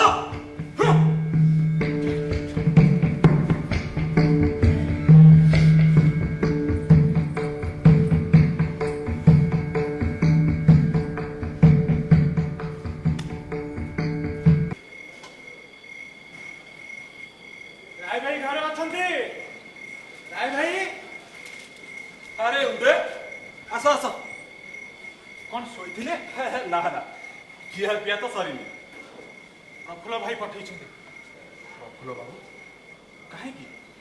କଣ ହେଇଛି? ଯାଆନ୍ତୁ ଖାଇ ଆସନ୍ତୁ, ସମୟ ଲାଗିବ। ଆରେ ନନ୍ଦୁ, କୁଆଡେ ଗଲୁ? ଭିତରକୁ ଆ। ପ୍ରଫୁଲ୍ଲ ବାବୁ କଣ ନନ୍ଦୁ ବିଷୟରେ ଏ ସବୁ କି କାଣ୍ଡ କହିଲେ ଭାଇ? ଆପଣଙ୍କ ପୁତୁରା ତା ଡାହାଣ ହାତର ଖଞ୍ଜାଟାକୁ ଭାଙ୍ଗି ଦେଇଛି। ଭାଙ୍ଗି ଯାଇଛି? ସାମାନ୍ୟ ଗୋଟିଏ ବାଉଁଶ ପାଇଁ ଆପଣଙ୍କ ପରିବାର ଲୋକ ଏମିତି ଖୁନ ଖରାପ କରିବେ? ଗାଁ ଭିତରେ ଆପଣମାନେ ହିଁ ଯାହା କହନ୍ତି କଲଚର ଟ୍ରାଡିସନକୁ ଧରି ରଖିଛନ୍ତି। ଆଉ ଆପଣମାନେ ଯଦି ଏମିତି, ପ୍ରଫୁଲ୍ଲ ଭାଇ ଖୁବ ହତାଶ ହେଇ ପଡୁଛନ୍ତି ଭାଇ। ଦୋଷଟା କିନ୍ତୁ ନନ୍ଦୁର। ନନ୍ଦୁ ଗୋଟେ ଗରିବ ପିଲା। ଦାରିଦ୍ର୍ୟ ମୋଚନ ରାସ୍ତା କଣ? ଅନ୍ୟର ସମ୍ଭ୍ରମ ମର୍ଯ୍ୟାଦାକୁ ଆକ୍ରମଣ କରିବା? ଆପଣଙ୍କ ପୁତୁରାର ଏମିତି ମାରଧର କରି ଗାଁ ଛାଡି ପଳେଇବାଟା ଉଚିତ ହେଇନି ଭାଇ। ସିଏ ତ ପଳେଇ ଯାଇନି, କାଲି ଫେରିବ ବୋଲି କହିଯାଇଛି। ଛାଡ଼ନ୍ତୁ, ଫେରିବେ କଥା ଛାଡ଼ନ୍ତୁ। ନନ୍ଦୁ ସାଙ୍ଗରେ ଗୋଟେ ଫଇସଲା କରିଦିଅନ୍ତୁ। ପ୍ରଫୁଲ୍ଲ ଭାଇ କହିଛନ୍ତି ସମାଧାନ କରିଦେବାକୁ। ଆଜିକାଲି ପିଲାଙ୍କୁ ତ ଜାଣନ୍ତି ଭାଇ, କେତେବେଳେ କଣ କରି ପକେଇବେ। ପ୍ରଫୁଲ୍ଲ ବାବୁଙ୍କୁ କହିବ, କ୍ଷୋଭର କାରଣ ମୋର ମଧ୍ୟ ଯଥେଷ୍ଟ ଅଛି। ଖାଲି ନନ୍ଦୁ ବୋଲି ନୁହେଁ, ଅନେକ ମତେ ଅତିଷ୍ଠ କରି ପକାଉଛନ୍ତି। ବାବା ଖାଇବା ଆସ। ଆପଣଙ୍କ ମନରେ ଏତେ କଥା ଅଛି ଆପଣ ପ୍ରଫୁଲ୍ଲ ଭାଇକି ଜଣେଇ ନାହାନ୍ତି କାହିଁକି? ଲାଭ ନାହିଁ ବୋଲି ଜଣେଇନି, କାରଣ ସେମାନଙ୍କ ଭିତରୁ ଅନେକ ତମର ଭୋଟର। ଭୋଟର ହେଲେ ବୋଲି କଣ ତାଙ୍କର ସବୁ ଦୋଷ ମାପ? ହବା ଉଚିତ ନୁହଁ, କିନ୍ତୁ ହଉଛି। ଅସଲ କଥାଟା କଣ ଜାଣନ୍ତି ଭାଇ? ଆପଣ ଇଚ୍ଛା କରି ତାଙ୍କୁ ଏଡେଇ ଯାଆନ୍ତି। ପ୍ରଫୁଲ୍ଲ ଭାଇଙ୍କ ସମ୍ପର୍କରେ ଆପଣଙ୍କର ଗୋଟିଏ ଅଦ୍ଭୁତ କମ୍ପ୍ଲେକ୍ସ ଚାଲିଛି। କେବେ ସେ ଜମିଦାରୀ ପ୍ରଥା ବିରୁଦ୍ଧରେ ତୁମୁଳ ଆନ୍ଦୋଳନ କରିଥିଲେ, ସେବେଠାରୁ ଆପଣମାନେ ତାଙ୍କୁ ରିଜେକ୍ଟ କରି ବସିଛନ୍ତି। ମୁଁ କାହାକୁ ରିଜେକ୍ଟ କରିନି। ନିଜକୁ ଏମିତି ୱିଡ୍ର କରି ବଞ୍ଚୁ ହେ ନା ଭାଇ। ଫେସ୍ କରନ୍ତୁ, ପ୍ରଫୁଲ୍ଲ ଭାଇ କିନ୍ତୁ ଆପଣଙ୍କୁ ଯଥେଷ୍ଟ ରେସ୍ପେକ୍ଟ କରନ୍ତି। ମାନେ ଏଇ ଧରନ୍ତୁ, ଆଜି ତ ସେ ଆପଣଙ୍କୁ ତାଙ୍କ ପାଖକୁ ଡକେଇ ପାରିଥାନ୍ତି, କିନ୍ତୁ ସେ ତା ନକରି ମତେ ଆପଣଙ୍କ ପାଖକୁ ପଠେଇଛନ୍ତି। ୟାକୁ ଆପଣ କଣ କହିବେ? କେତେ ବଡ ସମ୍ମାନ ଦେଖେଇଲେ ସେ। ମଝିରେ ମଝିରେ ବଡ ଅସହାୟ ଲାଗେ ବୋଧେ। ଲାଗିବ ତ, ସେଇଟା ତ ସ୍ୱାଭାବିକ। ଦିଟା ଝିଅ ଆଉ ଗୋଟେ ଗୁଙ୍ଗା ପିଲାକୁ ନେଇ ମୁଁ ଏ ଘରଟାରେ ପଡି ରହିଛି। ମୁଁ ଜାଣେ ଗୋଟିଏ ବାଉଁଶ, ଦିଟା ଭଙ୍ଗା କବାଟ କିମ୍ବା ଚାରିଟା ଫଳମୂଳ ଏସବୁ ବେଶୀ କିଛି ନୁହଁ। ଯାହା ଆମେ ହରେଇଛୁ ତାହା ପାଖରେ ଅତି ତୁଚ୍ଛ, ନଗଣ୍ୟ। କିନ୍ତୁ କଥା କଣ ଜାଣ ଉଦୟ, ମୁଁ ବୁଝିପାରୁଛି ଯୋଉମାନେ ଏଗୁଡାକ ନେଉଛନ୍ତି ତାଙ୍କର ଅଭାବ ଆବଶ୍ୟକତା ଠାରୁ ବେଶୀ ଅଛି ରାଗ ଆଉ ଘୃଣା। ନଈ ପଡିଥିବା ସମୟରେ ବିଧା ମାରିବା ଭଳି କଥା। ତମେ ମତେ ବୁଝେଇ ପାରିବ ଉଦୟ? ବାପ ଅଜାଙ୍କ ପାପ ଗୋଟେ ମଣିଷ କେତେ ଦିନ ଟାଣିବ? କେତେ ଦିନ ଟାଣି ପାରିବ ସେ? ଭାଇ, ନିଜକୁ ଜଣେ ବିଶେଷ ମଣିଷ ବୋଲି ମନେ କରିବା ଆଦୌ ଉଚିତ ନୁହଁ। We are just one of this equals. ବାସ୍, ତାପରେ ଦେଖିବେ ଆଉ କିଛି ଗୋଳମାଲ ନାହିଁ। ଆରେ ଏ ନନ୍ଦୁ, କୁଆଡେ ଗଲୁ? ଆ ଭିତରକୁ ଆ। କିଛି ପଇସା ପତ୍ର ଦେଇ ମିଟେଇ ଦିଅନ୍ତୁ ଭାଇ। ଆଗେ ପ୍ରଫୁଲ୍ଲ ବାବୁ ନନ୍ଦୁର ଶାସ୍ତିର ବ୍ୟବସ୍ଥା କରନ୍ତୁ, ତାପରେ ମତେ ଯାହା କୁହାଯିବ ମୁଁ କରିବି। ଜିଦ୍ କରୁଛନ୍ତି ଭାଇ, କିନ୍ତୁ ଏଇଟା ବି ତ ଠିକ। ଆପଣଙ୍କ ପରିବାର ଉପରେ ନନ୍ଦୁ ରାଗର ଯଥେଷ୍ଟ କାରଣ ଅଛି। କେମିତି? ତା ମା ଜୋଛନା କେବେ ରମେଶ ରାୟଙ୍କ ଘରେ ରୋଷେଇ କରୁଥିଲା। ଇଏ ତ ବହୁ ଆଗରୁ। ରମେଶ ବାବୁ ଆଉ ଜୋଛନାକୁ ନେଇ ଗୋଟେ କଥା ଉଠିଥିଲା ନା? ହଁ, କିନ୍ତୁ କିନ୍ତୁ ଦୋଷଟା ଯେ ସେଦିନ କାହାର ବେଶୀ ଥିଲା, ରମେଶର ନା ତା ମାର? କାହାର କୌଣସି ନିଶ୍ଚିନ୍ତ ପ୍ରମାଣ ନାହିଁ। ହଉ, ତାହା ଛଡା ଏସବୁ ପୁରୁଣା ପ୍ରସଙ୍ଗ ଆଜି କାହିଁକି? ପ୍ରସଙ୍ଗଟା ଆପଣଙ୍କ ପାଖରେ ପୁରୁଣା ହେଇପାରେ, କିନ୍ତୁ ନନ୍ଦୁ ପାଖରେ ନୁହଁ। ମୁକୁଲକୁ ଦେଖି ଏବେ ସେଇ ପୁରୁଣା ପ୍ରସଙ୍ଗଟା ପୁଣି ମୁଣ୍ଡ ଟେକି ଉଠିଛି। ସମାଧାନ ନ କଲେ ଭୁଲ କରିବେ ଭାଇ। ମୁକୁଲ ପକ୍ଷରେ ଆଉ ଗାଁକୁ ଆସିବା ସମ୍ଭବ ହେବ ନାହିଁ। ଇଏ କି କଥା? ପିଲାଟା ତା ନିଜ ଗାଁକୁ ଆସିପାରିବନି? କହୁଛି, ଆସିଲେ ତା ଭଲ ମନ୍ଦର ଦାୟିତ୍ୱ ଆମେ ନେଇପାରିବୁନି। ବାସ୍ ଏତିକି। ଠିକ ଅଛି, ଡାକ। ଆରେ ଏ ନନ୍ଦୁ, କୁଆଡେ ଗଲୁ? ଏ ପୁଅ,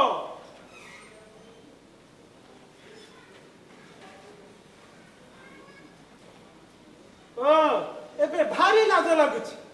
ପୁଣି କେବେ ଝାମେଲା କଲେ ସିଧା ନେଇ ଲକଅପରେ ପୁରେଇ ଦେବି। ମୁଁ ତେବେ ଆସୁଛି ଭାଇ। ତମେ ରହିବନି?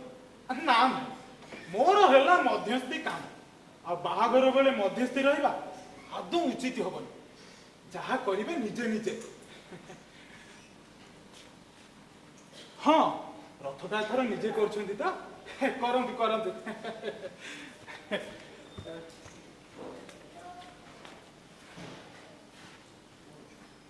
ଆସ ନନ୍ଦୁ।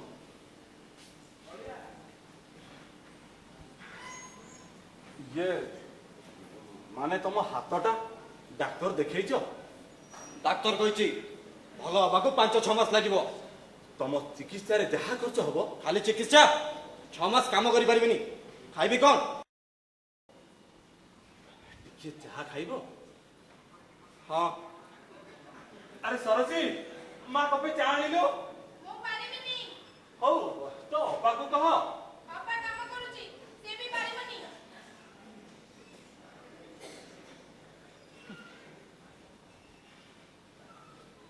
ତମେ ମୋ ପାଖରୁ କେତେ ଚାହୁଁଛ ନନ୍ଦୁ? କେତେ ନେବି? କେତେ ନେବି କିଛି କାଲକୁଲେସନ କରିନି। ତା ଅପେକ୍ଷା ଗୋଟେ କାମ ଦିଅନ୍ତୁ ନା। କାମ? ଆରେ ଆରେ ମୁଁ କୋଉଠୁ କାମ ଦେବି ବାବା? କାହିଁକି ଆପଣ କଣ ଏଥର ରଥଯାତ୍ରା କରୁନାହାନ୍ତି ନା ସେ ମନ୍ମଥ ଜେନାକୁ ଦଉଛନ୍ତି? କଲେ କେମିତି ହବ? ଭଲ ହବ, ଖୁବ ଭଲ ହବ। ଆପଣ ନିଜେ କରନ୍ତୁ ଆଉ ମ୍ୟାନେଜରଟା ମତେ ଦିଅନ୍ତୁ କକା ବାବୁ, ମୁଁ ସବୁ ଦେଖାଶୁଣା କରିବି। କରିବୁ? ଘରର ଏତେ ବଡ ଗୋଟେ ପର୍ବ ହାତ ଛଡା କରିବା ଉଚିତ ନୁହଁ।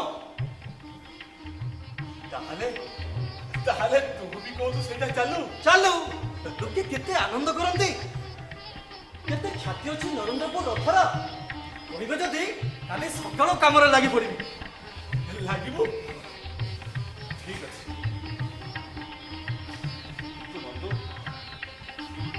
ସତରେ ଯାହା ହେଇଛି ସବୁ ଭୁଲିଯିବ। ମୁଁ ସବୁ ଭୁଲିଗଲି କକା ବାବୁ।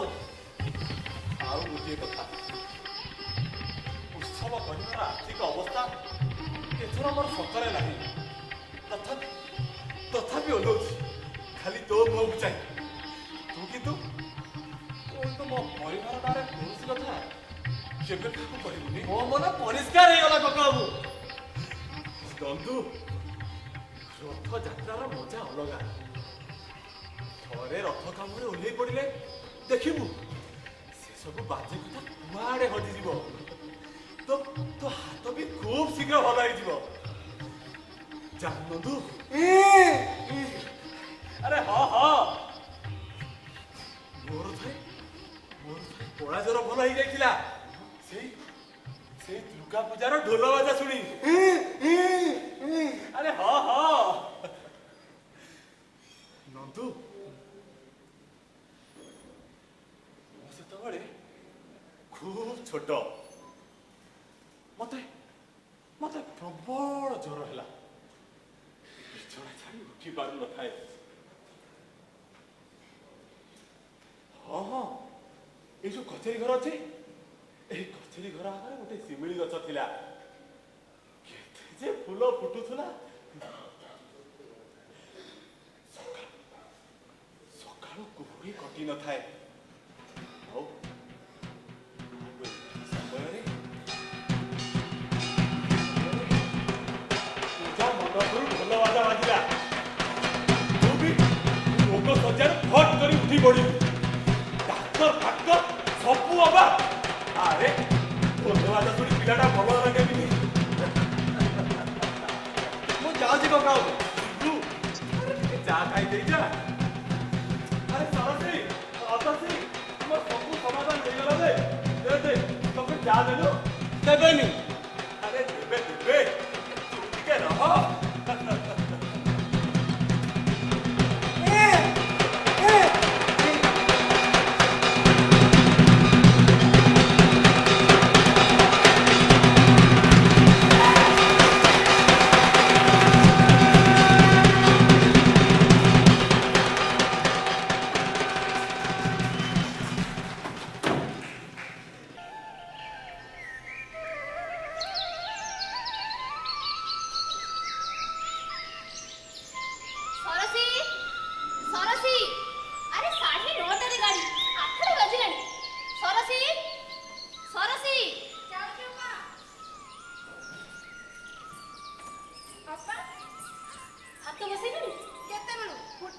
ଡାଲି କରିସାରିଲେଣି, ଖାଲି ବାଇଗଣଟା ଭାଜିଦେବି। ଶଙ୍ଖ କୁଆଡ଼େ ଗଲା? ସିଏ ତମ ଆଗରୁ କେତେବେଳେ ରେଡି ହେଇକି ବସିଛି। ତାକୁ ନେଇକି ଯାଉଛ, ସମ୍ଭାଳି ପାରିବ ତ? ସହରରେ ସବୁବେଳେ ତା ହାତ ଧରିଥିବ ଅପା। 2-4ଟା ଖୁନ୍ଦା ଖାଇବା ମୋ ପାଖରୁ। ଭାବୁଛି କୋର୍ଟରେ କେମିତି ବସିବ? ହାକିମ ନିଜେ ତାକୁ ଦେଖିବାକୁ ଚାହିଁଛନ୍ତି, କଣ କରିବି? ହାକିମ ନିଜେ? ଏଥର ତମର ଭରଣ ପୋଷଣ ବଢିଯିବ ଅପା।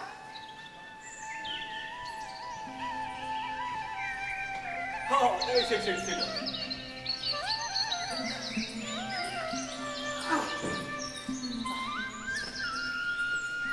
ମୁଁ ତାହେଲେ ଏଥର ଆସିଛି ବାବୁ। ନାଇଁ ବାବୁ, ଆରେ ଛୋଟ କାମଟା ମୁଁ ପଇସା ନେବି। ଆରେ ରହ ନା। ମୁଁ ତାହେଲେ ଏଥର ଆସିଛି ବାବୁ। ତମେ ହାକିମ ଯାଇଥିଲ? ବିମଳ ଦୋକାନରେ ବସି ସଜାଡ଼ି ଆଣିଲି। ଦେଖ ତ କେମିତି ସଜାଡ଼ିଛି।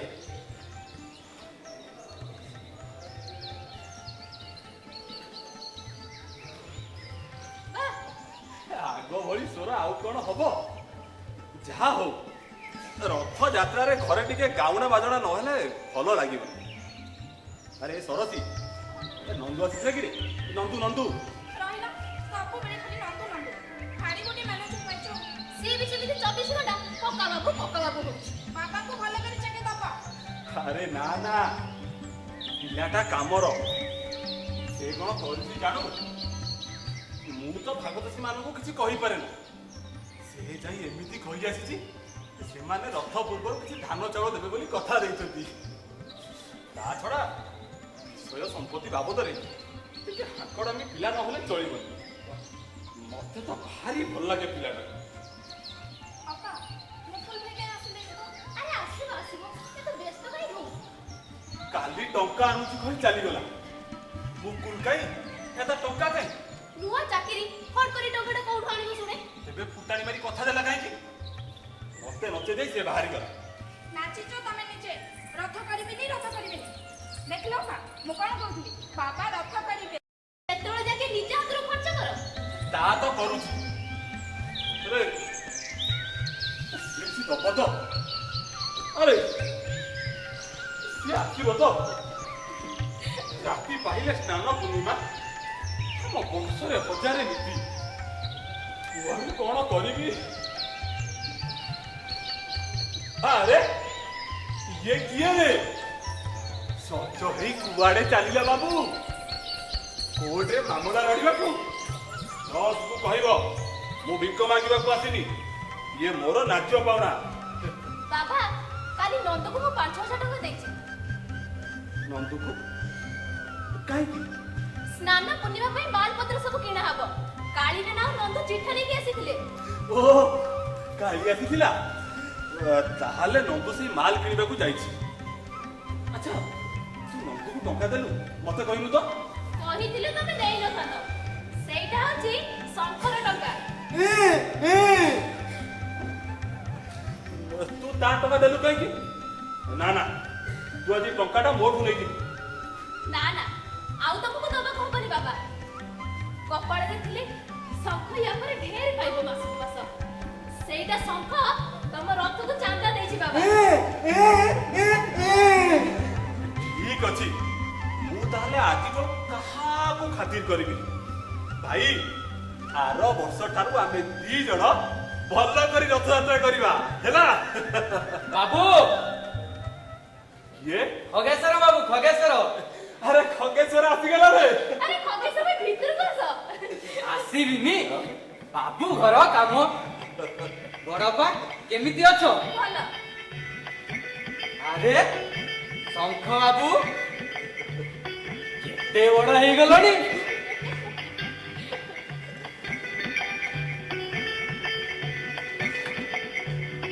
ହେଲେ ବାବୁ ଏଥର ଆପଣଙ୍କ ଚିଠି ନ ପାଇବି ଚାଲି ଆସିଲି। ସେଥିରେ କଣ ଅଛି? ତମେ ତ ଆମ ଘର ଲୋକ ଖଗେଶ୍ୱର ଭାଇ। ସେଇଆ ତ 3 ପୁରୁଷରୁ ବନ୍ଧାଏ ଘର ଘର। ଖଗେଶ୍ୱର ହାତରୁ ଛେନା ମାଲପୁଆ ନ ଖାଇ ଶ୍ରୀ ଜଗନ୍ନାଥ ଥର ରଥରେ ଚଢନ୍ତୁ ତ ଦେଖି। ଆରେ ଏଇ ତ ଖଗେଶ୍ୱର ଭାଇ। ଆରେ ସାନ ଅପା କେମିତି ଅଛ? ନିଅ କଣ? ଘିଅ, ମୋ ନିଜ ହାତ ତିଆରି ଘିଅ। ଦେଖୁଛ ବାବା ପ୍ରତିଥର ଖଗେଶ୍ୱର ଭାଇ ଗୋଟିଏ ବୋତଲ ଘିଅ ନିଶ୍ଚୟ ଆଣିବେ। ଶୁଭ କର୍ମକୁ ଆସିଛି ଅପା। ଆଉ ଗୋଟେ ଶୁଭ ଖବର ବି ଆଣିଛି। କି ଖବର? ବୈଶାଖ ମାସରେ ମୋର ଗୋଟେ ପିଲା ହେଇଛି ବାବୁ। କଣ କହୁଛ? କୋଉଠି? ଖାଲି ହାତରେ କଣ ଆସିପାରିବି? ପ୍ରତିବର୍ଷ ଗୋଟାଏ ପିଲା ଆଉ ଗୋଟାଏ ବୋତଲ ଘିଅ। ଆରେ ଏମିତି କଣ ହସନ୍ତି? ଏଇ ତ ଯାଇ କଣ କରିବ?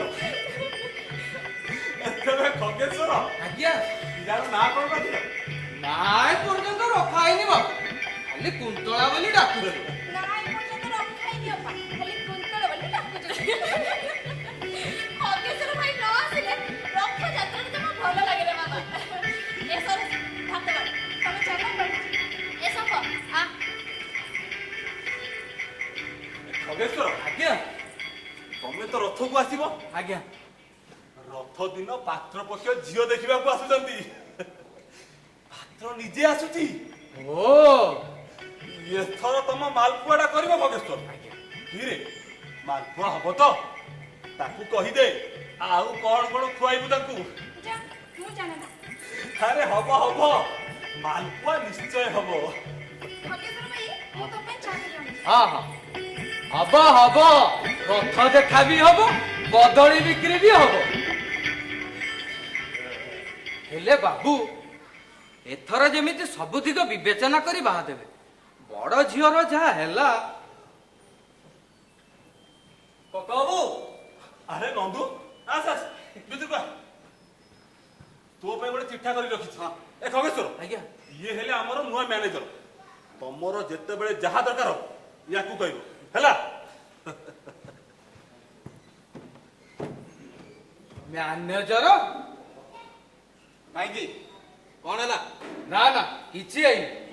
ଆଗରୁ ଅନ୍ୟ ପ୍ରକାର ମ୍ୟାନେଜର ଦେଖିଛି ତ।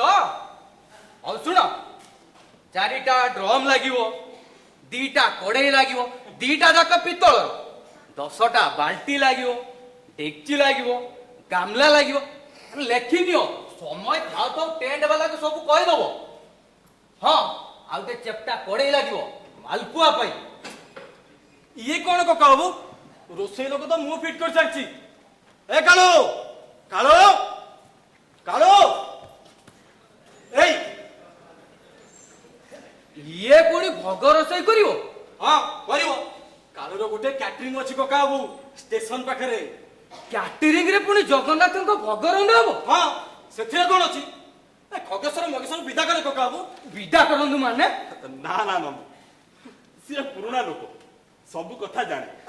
ସବୁ ଯଦି ନିଜେ ଠିକ କରିବେ, ଫାଲତୁ ମୋ ମ୍ୟାନେଜରଟା କାହିଁ ରଖିଛନ୍ତି କହିଲେ? ଆରେ ସେ ନିଜେ ଆସିଗଲା ତ। ଆସିଗଲା ତ କଣ ହେଲା? ଭଡା ଟଙ୍କାଟା ଦେଇ ଦିଅନ୍ତୁ, ସେ ଚାଲି ଯାଉ। ବାବୁ ନା ନା, ତାକୁ ଛଡା ଯିବନି। ତମର ସେ ଲୋକଟାକୁ ଯିବାକୁ କୁହ। କକା ବାବୁ ଗୋଟେ 20,000 ଟଙ୍କାର ବହିନା ସେ ଛାଡି ଚାଲି ଆସିଛି, କେବଳ ମୋରି କଥାରେ। ଆଉ ଏବେ ତାର କଣ ହବ କହିଲେ? କିରେ କାଳୁ କହୁନ? ହଁ ଆଜ୍ଞା 20,000 ଟଙ୍କାର ବଇନା ଛାଡିକି ଚାଲି ଆସିଛି। ତା ବୋଲି କଣ ତୁ ମୋ ବନ୍ଧାଘର ବସିବୁ? ତମେ ପୁଣି ଏଠି ଘର ବାନ୍ଧିଲ କେବେ? ତମ ଜନ୍ମ ହବା ଆଗରୁ। ଚୁପ୍। ହଁ ଖଗେଶ୍ୱର, ତମେ ବେଶୀ କଥା କହୁଛ। ଦେଖ ବାବା, ତମର ଏତେ କ୍ଷତି ତ ମୁଁ ସହିପାରିବିନି। ଏଇ ନିଅ ଧର। ତାହେଲେ ଖଗେଶ୍ୱର ରହିଲା? ହଁ। ଆଚ୍ଛା ନନ୍ଦୁ, ତମେ ମାଲପତ୍ର କିଣିଛ? ମାଲ? କୋଉ ମାଲ? ତମେ ସ୍ନାନ ପୂର୍ଣ୍ଣିମା ପାଇଁ ମାଲ କିଣିବାକୁ ଯାଇନ? ଅସ୍ତୀ ପାଖରୁ ଯେ ଟଙ୍କା ନେଇଗଲ। ସିଏ ତ ପକେଟ ମାର ହେଇଯାଇଛି କକା ବାବୁ। ପକେଟ ମାର? ହଁ, ଶଳା ଟ୍ରେନରେ ବ୍ଲେଡ ମାରି ପୁରା ଟଙ୍କାଟା ମାରି ନେଇଛି। ଏ ଦେଖୁନାହାନ୍ତି କଟା ପ୍ୟାଣ୍ଟ ପିନ୍ଧି ବୁଲୁଛି। ଡାହାଣ ହାତଟା ତ ଭଲ, ଡାହାଣ ପକେଟର ଟଙ୍କା କୋଉ ହାତରେ ପୁରେଇଲ? ତମର ଏଇ ଖୁସୁଣିରେ ନା ଟଙ୍କାଟା କାଢ ନନ୍ଦୁ। ଇଏ କଣ? ଆପଣ ମତେ ରିହାଇ କରୁନାହାନ୍ତି କକା ବାବୁ। ନନ୍ଦୁ, ସେଇଟା ମୋ ଗୁଙ୍ଗା ନାତିର ଟଙ୍କା। କଣ କହିବି କହିଲୁ କାଳୁ? କକା ବାବୁ, ମୁଁ ଆପଣଙ୍କର ଭାଗ ଚାଷୀ ମାନଙ୍କୁ ଧମକେଇକି ଧାନ ଚାଉଳ ଆଦାୟ କରିଦଉଛି। ଆଉ ସାମାନ୍ୟ ଏଇ 5,000 ଟଙ୍କା ପାଇଁ ଦେଖିଲ କି ଝାମେଲାରେ ପଡିଲି। ତତେ ବିଶ୍ୱାସ କରି ମୋ ନିଜ ସାଙ୍ଗରେ ଯୁଦ୍ଧ କରି ମୋ କାମକୁ ଓହ୍ଲେଇଲି। ଆଉ ତୁ ଯଦି ମତେ ଶେଷରେ ଏମିତି। ମୁଁ ଆପଣଙ୍କ ଗୋଡ ଛୁଇଁ କହୁଛି କକା ବାବୁ, ସେଦିନ ପରଠୁ ମୁଁ ପୁରା ବିଶ୍ୱାସ ଏଇ କାମ କରୁଛି। ମୁଁ ସବୁ ଭୁଲି ଯାଇଛି, ଏଇ ରମେଶ ବାବୁ, ଚୋଛନା ମା, ସବୁ କଥା। ଠିକ ଅଛି, ତୁ ଯା, ମୋର ସେ ଟଙ୍କା ଫଙ୍କା ଦରକାର ନାହିଁ। ତୁ ଏବେ ଯା। ଠିକ ଅଛି, ଆଉ ଏ ଟଙ୍କାଟା ପଇସାକୁ ଜମା ହ୍ୟାଣ୍ଡେଲ କରିବି। ମହାରାଜ, ମତେ ବହୁତ ଦୁଃଖ ଲାଗୁଛି ରେ। ରୋଷେଇ କାମଟା ତତେ ଦେଇପାରୁଛୁ। କକା ବାବୁ, କାଳୁ ମୋର ଆସିଷ୍ଟାଣ୍ଟ। ଶୁଣ କାଳୁ, ରଥ ଆଗରୁ କକା ବାବୁଙ୍କର ସବୁ ଧାନ ଚାଉଳ ଆଦାୟ କରିବାକୁ ପଡିବ। ହେଇଯିବ ସାଙ୍ଗ। କ୍ୟାଟରିଂ ବନ୍ଦ ରଖିବୁ। ନିଶ୍ଚୟ। ସରସି, କାଳୁ ମେଳାର ଇନଚାର୍ଜ। କାଳୁକୁ ଯୋଗାଯୋଗ ନ କଲେ କେହି ମେଳାରେ ଷ୍ଟଲ୍ ପାଇବେନି। ଶୁଣ କାଳୁ, ରଥ ଦିନ ତୁ ଜଗନ୍ନାଥଙ୍କୁ ନେଇ ରଥରେ ବସେଇବୁ। ଆବେ, ମୋ ହାତ ଭଙ୍ଗା ବୋଲି କହୁଛୁ। ତୁ ସାଙ୍ଗ ଚିନ୍ତା କରନି। ସେଇଟା ବାବା ପାରିବେ। ପାରିବେନି ସରସି। ଦେହ ମହଣ ନିମ କାଠର ମୂର୍ତ୍ତି କକା ବାବୁଙ୍କ ପକ୍ଷରେ ଇମ୍ପସିବଲ। ହଉ ଚାଲ ଯିବା ନନ୍ଦୁ। ହଁ ଚାଲ ଚାଲ ଚାଲ।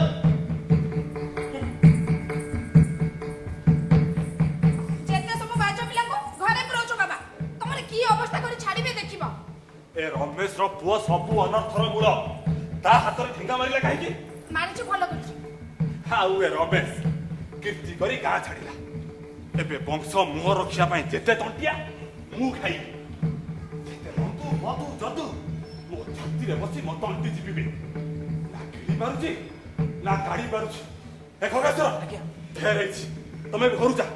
ଏ ଘରେ ଆଉ କିଛି ପର୍ବ ହବନି। କିଛି ବି ନୁହେଁ। ହବନି ସତରେ ହବନି। ସତରେ ଯଦି ନ ହୁଏ ମାନେ ନିଜେ ଯଦି ନ କରନ୍ତି ତାହେଲେ ମତେ ଦବା କଥା ରାୟ ବାବୁ। ନବ ହଁ ନେବି ବୋଲି ତ ବୁଲୁଛି। ସବୁ ସମୟରେ ପରିସ୍ଥିତି ଉପରେ ନଜର ରଖିଛି। ନନ୍ଦୁ ଯେବେଠୁ ଏ ଘରକୁ ପଶିଛି ସେବେଠୁ ଜାଣିଛି ଆପଣ ପାରିବେନି। ଆପଣଙ୍କ ପରି ସମ୍ଭ୍ରାନ୍ତ ଲୋକ ଏ ଶଳାଙ୍କୁ ଟ୍ୟାକେଲ କରିପାରିବେନି। ଠିକ ଅଛି ଯାଅ ନେଇଯାଅ ତମେ। ଏଇ ନିଅନ୍ତୁ ଏଇ 5,001 ଟଙ୍କା। ଏଇଟା ପ୍ରଣାଳୀ। ନା ସେ ଟଙ୍କା ମୋର ଦରକାର ନାହିଁ। ଖାଲି ଦଲିଲଟା ଦିଅ।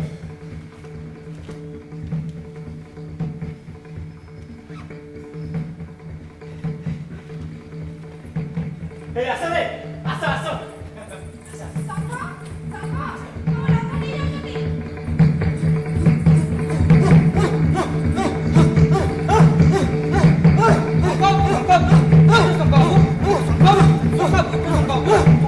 ବାବୁ ବାବୁ ମୁଣ୍ଡ ଗରମ କରିନି ବାବୁ। ଏମିତି କଣ ସେଇ ଜଗନ୍ନାଥ ରଥକୁ ବିଦାୟ ଦିଅ ବାବୁ। ପାପ ହବ ବାବୁ ପାପ ହବ। ପାପ ପାପ ପୁଣି କଣ? ମୋ ପୂର୍ବପୁରୁଷ ଏତେ ପୁଣ୍ୟ କରି ଯାଇଛନ୍ତି ଯେ ଦିଟା ଦିନ ବି ମୁଁ ବିଶ୍ରାମ ନେଇପାରୁନି।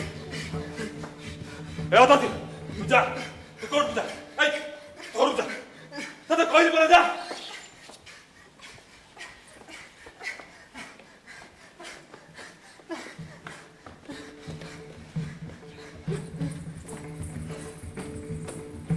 ତମେ ନେଇଯା ମନୋଜ ନେଇଯା।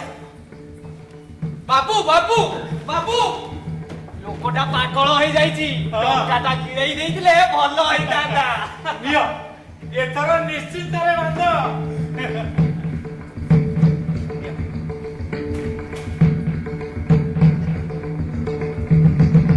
ଜୟ ଜଗନ୍ନାଥ।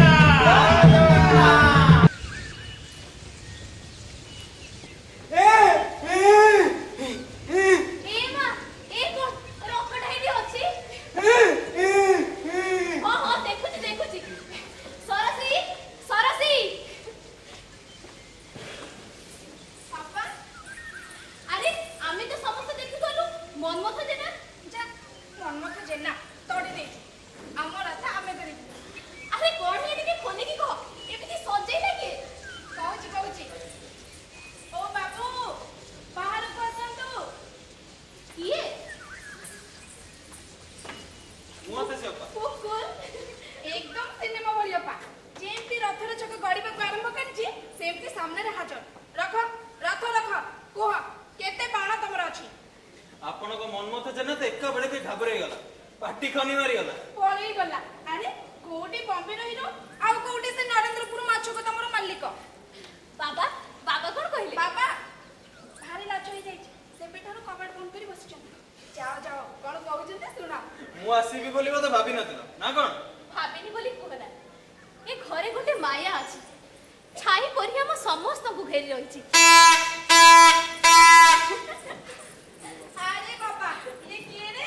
କଣ ଶଙ୍ଖ ବାବୁ ଜିନ୍ସ ପ୍ୟାଣ୍ଟ? ସ୍ମାର୍ଟ ଲାଗୁଛ।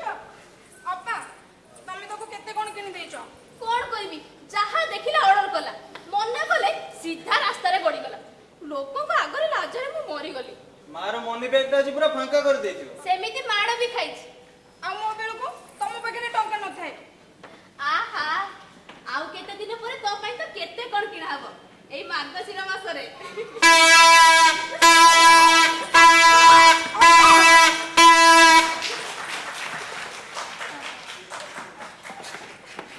ବାପା ଆରେ ବାବା ଘରେ ଗୋଡ଼ ନ ଦଉନୁ। ଆରେ ହେଇକି ଥିଲା ତମ ପାଇଁ ନେଇ ଆସିଲି।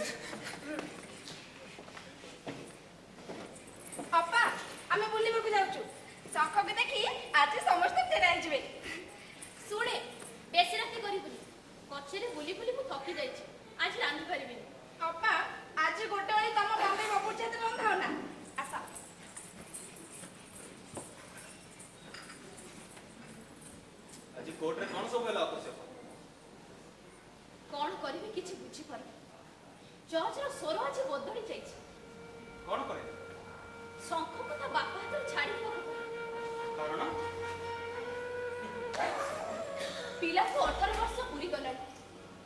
ଆଇନ ତ ବାପା ହିଁ ତାକୁ ପାଇବା କହିଲେ ଭାବି ଦେଖ ମା, ତମେ କଣ ପିଲାକୁ ସ୍ୱାଭାବିକ ମଣିଷ କରିପାରିବ? କେତେ ଆଧୁନିକ ଚିକିତ୍ସାର ବ୍ୟବସ୍ଥା ହେଲାଣି। ପାରିବ ପିଲାକୁ ସେ ସୁଯୋଗ ଦେଇ ତାର ସବୁ ଦାବି ଆବଶ୍ୟକତା ଶେଷ ପର୍ଯ୍ୟନ୍ତ ପୂରଣ କରିପାରିବ? ସତ କଥା। ବଡ଼ ବାପା ତ ଚିରକାଳ ବଞ୍ଚି ରହିବେନି। ସରସର ବି ବାହାଘର ହେଇଯିବ। ଆପଣ ଏକା ହେଇଯିବେ ଅତସ୍ୟପା। ତମେ ବି ତ ଜଜ୍ଙ୍କ ପରି କହୁଛ। କଣ କହୁଛ? ପିଲାଟାକୁ ଛାଡ଼ିଦେବି? ପିଲାର ବାପା ଯଦି ପିଲା ପାଇଁ ପ୍ରକୃତରେ କିଛି କରିବାକୁ ଚାହୁଁଥିବେ ହେଇପାରେ। ଭଦ୍ରଲୋକ ବର୍ତ୍ତମାନ ଡିପେଣ୍ଡ କରୁଥିବେ। କଣ ହେଲା? ଯୋଉ ପିଲା ପାଇଁ ମତେ ଘରୁ କାଢିଦେଲା ଆଉ ଆଜି ତାକୁ ନେଇଯିବ? ବାଟରେ ପଡିଥିବି ମୁଁ? ଅତସ୍ୟପା, ଶଙ୍ଖର ଭବିଷ୍ୟତ ଅଛି। ତାକୁ ନିଜର ରାଗ ଅଭିମାନ ସାଙ୍ଗରେ ମିଶାଅ। ଆଉ ମୋ ଭବିଷ୍ୟତ ଯଦି ସେ ପିଲା ପାଇଁ ଧ୍ୱଂସ କରିଦେଲି? ଜାଣ, ମୁଁ ଗୋଟେ ଚାକିରି ପାଇଥିଲି, ବେଶ ଭଲ ଦରମାର ଚାକିରି। କାହିଁକି କଲିନି ଜାଣ? ଚାକିରି କଲେ ଭରଣ ପୋଷଣଟା ବନ୍ଦ ହେଇଯିବ ବୋଲି। ସେଇଥିପାଇଁ ଚାକିରିଟା କଲାନି? ହଁ, ସେଇଥିପାଇଁ ମୁଁ ବାହା ବି ହେଇପାରିଥାନ୍ତି, କିନ୍ତୁ ହେଇନି। ଲୋକଟାକୁ ଛାଡ଼ିବିନି ଏ ଜୀବନରେ, ତାକୁ ନିଷ୍କୃତି ଦେବିନି।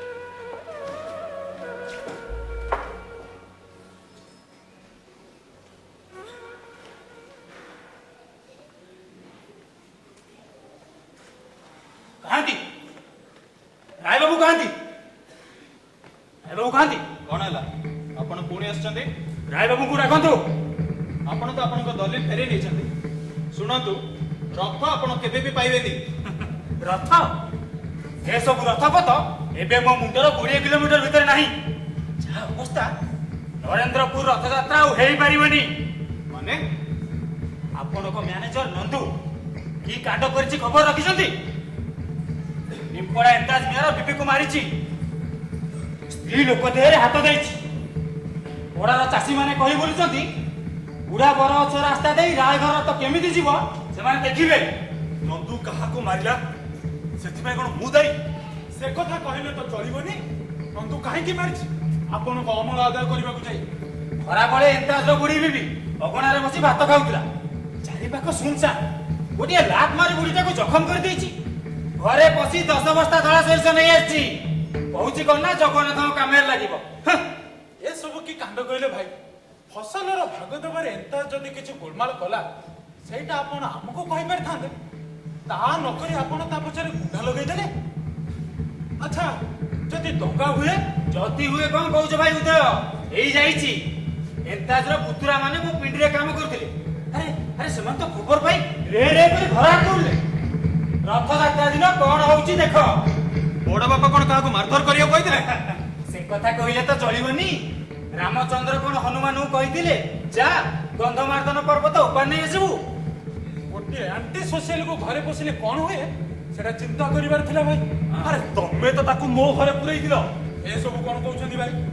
ମୁଁ କହିଦେଲି ଝାମେଲା ତୁଟେଇ ଦେବାକୁ। ମୁଁ କହିନି ତାକୁ ନେଇ ଗରିବ ଚାଷୀମାନଙ୍କ ଘରେ ଲୁଟପାଟ କରିବାକୁ। କଣ କହିଥିଲେ? ଅସଲ କଥାଟା କଣ ଜାଣନ୍ତି ଆଜ୍ଞା? ଆପଣଙ୍କ ପରିବାର ଚିରଦିନ ଅନ୍ୟର କାନ୍ଧରେ ବନ୍ଧୁକ ରଖି କାମ ହାସଲ କରିଛନ୍ତି। ଆଉ ଆଜି ନନ୍ଦୁକୁ ପାଇଁ ସେଇ ଫିଉଡାଲ କାୟଦାରେ ତାକୁ ବ୍ୟବହାର କରିବାର ଲୋଭଟା ଏଡେଇ ପାରିନାହାନ୍ତି।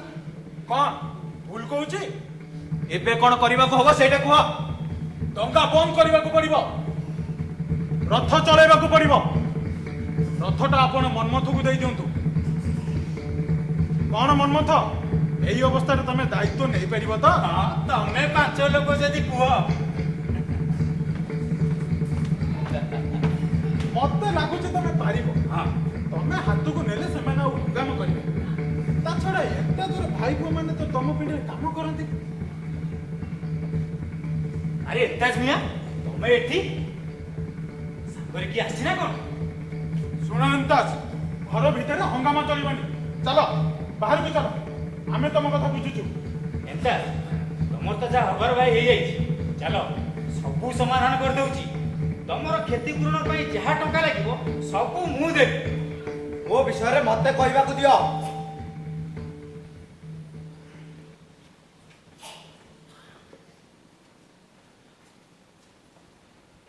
ମୁଁ ତମ ଘରକୁ ଲୁଟତରାଜ କରିବାକୁ କାହାକୁ ପଠେଇନି ଏନ୍ତା। ନନ୍ଥୁକୁ ଯଦି ମୁଁ ପଠେଇଛି ତାହେଲେ ତ ମୋ ଘରେ ଲୁଟର ମାଲ ସବୁ ମିଳିବ। ତମେ ଯାଇ ନିଜେ ଦେଖ। ମୁଁ ତୁମକୁ ମାରିବାକୁ ଲୋକ ପଠେଇବି, ତମେ ଏ କଥା ଭାବି ପାରୁଛ? ମୁଁ ସବୁ ଜାଣିଛି ବଡ ବାବୁ।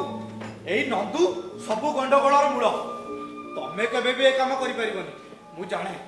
ଯଦି ଜାଣ ତମ ପୁତ୍ର ମାନଙ୍କୁ ଅଟକାଅ, ତମ ପଡାର ଲୋକମାନଙ୍କୁ ଅଟକାଅ। ଏ ବେଟି, ଏ ବୁଢା କଥା ଆଉ କେହି ଶୁଣିବେନି ରେ। ହାତରୁ କୁରାଢିଟା ତୋର ଛିଟିକି ଗଲେ ଭଲ ଗଛଟା ବି କଟିଯାଏ। ସାରା ଗାଁ ଉଠୁଛି ପଡୁଛି। ମୁଁ କଣ କରିବି ବଡ ବାବୁ? ତମେ ଯାଇ ପ୍ରଫୁଲ୍ଲ ବାବୁଙ୍କୁ ଧର। କାହାକୁ? ଆମ ଗାଁ ଲୋକେ ତାକୁ ଭାରି ମାନନ୍ତି। ପ୍ରଫୁଲ୍ଲ ବାବୁଙ୍କ ଛଡା ଏବେ କେହି ତାଙ୍କୁ ଶାନ୍ତ କରିପାରିବେନି। ଯାଅ ବାବା। କଣ ହବ? ଏଇ ଉଦ୍ଧତ ପ୍ରଫୁଲ୍ଲ ମଲ୍ଲିକର ଡାହାଣ ହାତ। ସିଏ ତ କହିଲା ରଥଟା ମନ୍ମଥକୁ ଦେଇଦେବାକୁ। ଛାଡ ବାବୁ, ଏ ଉଦୟ କାଲକା ଛୋକରା। ନା ନା ବାବୁ, ଏ ଉଦୟର କଥା ଶୁଣି ପର୍ବଟା ହାତ ଯୋଡା କରେନି। ପ୍ରଫୁଲ୍ଲ ବାବୁଙ୍କ ନାଁ ବିକି ସେ ଚଳୁଛି। ମୁଁ ବି ଶୁଣିଛି ବାବା, ଉଦୟ ଏମିତି କାମ କରି ଚଳେ ଯୋଉଥିରେ କି ପ୍ରଫୁଲ୍ଲ ବାବୁଙ୍କର ଟିକେ ବି ସମ୍ମତି ନାହିଁ। ନା ନା, କୋଉ ଦିନ ଯାହା ପାଖକୁ ଯାଇନି ଆଜି ତା ଦୁଆରେ ଯାଇ ଛିଡା ହେଇପାରିବିନି। ସେଥିରେ ମୋର ଯାହା ହବାର ହଉ। କାହିଁକି? କେବେ ସେ ପ୍ରଫୁଲ୍ଲ ମଲ୍ଲିକ ଜମିଦାର ବିରୁଦ୍ଧରେ ଆନ୍ଦୋଳନ କରିଥିଲା ବୋଲି? ବଡ ବାପା, ସେ ଜମିଦାରୀ ଆଉ ନାହିଁ, ସେ ଲଢେଇ ବି ଆଉ ନାହିଁ। ଆଉ ଆପଣ ଯଦି ଏମିତି ପୁରୁଣା ମାନବୀୟମାନଙ୍କୁ ନେଇ ନିଜକୁ ଦୂରେଇ ରଖିବେ, ଆପଣ ସେଇ ପ୍ରାଚୀନ ମଣିଷ ହୋଇ ରହିଯିବେ। ସବୁ ଲୋକ ତମକୁ ସନ୍ଦେହ କରିବେ, ଶତ୍ରୁ ବୋଲି ଭାବିବେ। ଯାଅ ବାବା।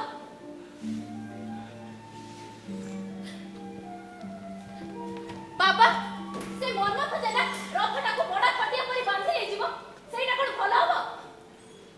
ମୁଁ ଯିବି ଅତସିଆ। ସବୁ ବୁଝେଇ କହିପାରିବ? ଯାଅ ଯାଅ ବାପା, ତମେ ସମସ୍ତେ ମିଶି ଏ ନନ୍ଦୁଟାକୁ ଫୋପାଡ଼ି ଦେଲ ଦେଖି। ଶୁଣ, ପ୍ରଫୁଲ୍ଲ ବାବୁଙ୍କୁ କହିବ ଆମ ଉତ୍ସବଟା ଯେମିତି ଶାନ୍ତିରେ ହୁଏ। ସବୁ ଠିକ ହେଇଯିବ, ଚିନ୍ତା କର ନା ବେଟି। ପ୍ରଫୁଲ୍ଲ ବାବୁ ସବୁ ଠିକ କରିଦେବେ। ତମ ଯାତ୍ରା ଆଗ ପରି ହବ। କେତେ ଦୂରରୁ ଆସିଛ ଇନ୍ତାଜ ଭାଇ? ଟିକେ ବସ, ମୁଁ ତମ ପାଇଁ ଚା କରି ଆଣି।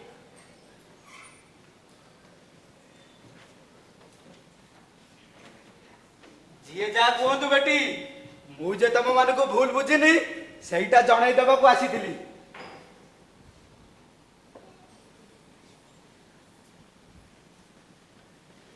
କଣ ଏନ୍ତାଜ ମିଆ, ଟିକିଏ ଲାଜ ଲାଗୁନି? ଯାହା ଲୋକ ତମ ବିବିକୁ ଲାତ ମାରିଲା, ବେଜିତ କଲା, ତା ଘରେ ପାଣି ପିଉଛ? छी! ତମେ କଣ ଏ ପାଚେରୀ ପଛରେ ଲୁଚିକି ଥିଲ? ହଁ ଥିଲି। ପୁଣି ପ୍ରଫୁଲ୍ଲ ମଲ୍ଲିକ ପାଖକୁ ପଠେଇଛ ସମାଧାନ କରିବାକୁ? କାହିଁକି? ତମର ଏତେ ବିରତି କାହିଁକି? ଚାଲ ଚାଲ, ଗାଁ ଲୋକ ଆଜି ତମକୁ କିମା ବନେଇବେ।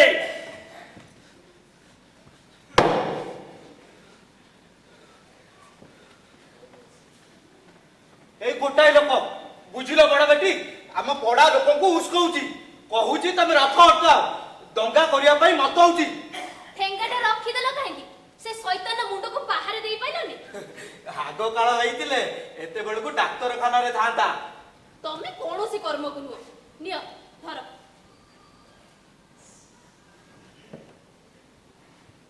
ରଥଯାତ୍ରାକୁ ସମସ୍ତେ ଆସିବ ତ? ଅନ୍ୟମାନେ କଣ କରିବେ ଜାଣେ ନା, ତେବେ ମତେ କେହି ଅଟକେଇ ପାରିବେନି। 2 ଝୁଡି ଆମ୍ବ ବାଛିକି ରଖିଛି ମେଳାରେ ବିକିବାକୁ। ଗାଁରେ ଗୋଟିଏ ବୋଲି ପର୍ବ, ସେଇଟା ଯଦି ବନ୍ଦ ହେଇଯାଏ, ଭାବିଲ ଲୋକେ କେତେ ଆନନ୍ଦ କରନ୍ତି। ହଁ ହଁ, ପୁରା 7 ଦିନର ମେଳା। 7 ଦିନ ଧରି ଆମ ପଡାରେ କାହା ଘରେ ଚୁଲି ଜଳେ ନା। ପିଲା ଛୁଆ, ଝିଅ ବୋହୁ ସମସ୍ତେ ତ ମେଳାରେ। ମୋ ବୁଢୀ ସାରା ଜ୍ୟେଷ୍ଠ ମାଛ ଆମ୍ବ ଛୁଏ ନା, ମେଳାରେ ବିକିବ ବୋଲି ରଖିଥାଏ। ବୁଢୀର ଭାରି ଖୁସି। କାଲି ସ୍ନାନ ପୂର୍ଣ୍ଣିମା, ବିବିଙ୍କୁ ନେଇ ଆସିବ। ଆସିବି ଆସିବି, ନିଶ୍ଚୟ ଆସିବି। ଆଜିକା ପିଲା ଜାଣନ୍ତିନି ଏମିତି ଦିନ ଥିଲା। ରଥଯାତ୍ରାରେ ଆମେ ମାନେ ସାରା ଦିନ ତମ ମନ୍ଦିରରେ ପଡିଥାଉ। ଏତେ ହୋ ହଲ୍ଲା, ଖିଆ ପିଆ, ଗାଉନା ବାଜଣା। କେତେ ରାତିରେ ଆମେ ପଡାକୁ ଫେରୁ।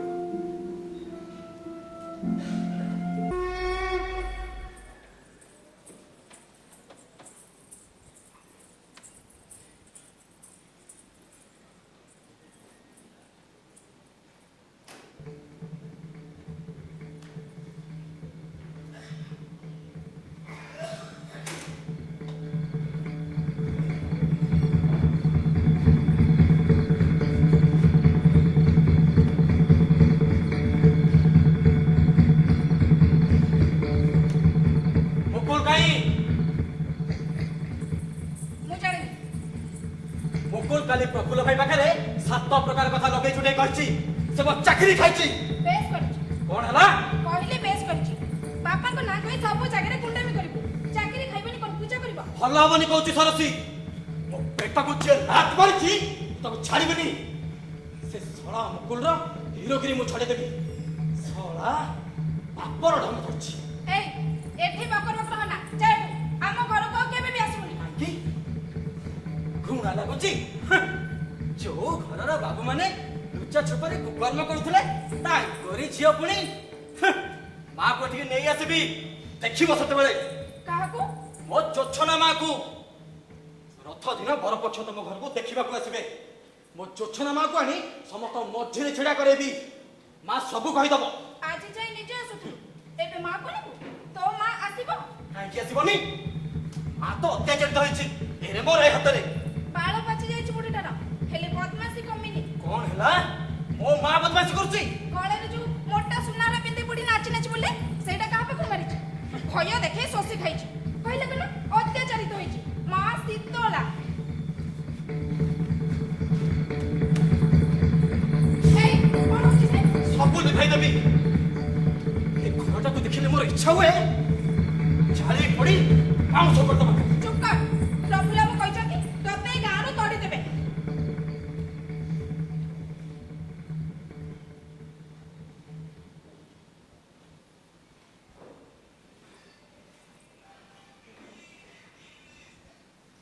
ମୋ ପାଇଁ ତମ ମନରେ ଟିକେ କଷ୍ଟ ହୁଏ ନା ସରସି? କକା ବାବୁଙ୍କୁ କୁହ ମୁଁ ସବୁ ଭୁଲିଯିବି। କକା ବାବୁ ଯୋଉଥିରେ ପ୍ରଫୁଲ୍ଲ ଭାଇଙ୍କୁ କୁହନ୍ତେ ତାହେଲେ ଆଉ ଗାଁ ଛାଡିବାକୁ ପଡିବନି। ସରସି ମୁଁ ତୁମ ଗୋଡ ଧରୁଛି ସରସି। କିଏ? ଦେଖିଲ ବାପା ସେତିକି ବେଳୁ ଯା ବାପା ଆଉ ମୁକୁଲ ମନ୍ଦିର ପାଖରେ ଅଛନ୍ତି। ଡାକି ଆଣିବୁ ଯା। ଆରେ ପଳଉଛୁ କୁଆଡେ? ସେଇଠି ଛିଡା। ଆଉ ଯଦି କେବେ ଘରକୁ ଆସିଛୁ ତୋର ଗୋଟାଏ ହାତ ତ ଭାଙ୍ଗିଛି। ଆର ହାତ ବି ଭାଙ୍ଗିଦେବି।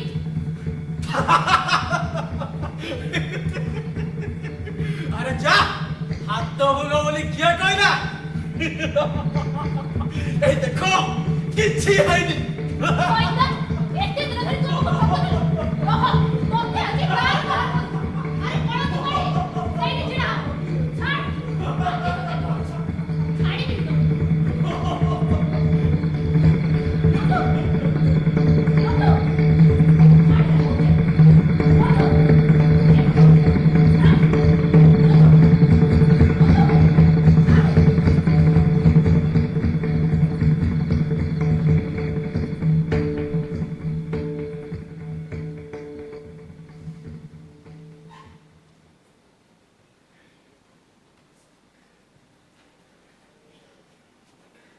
ଅତସୀ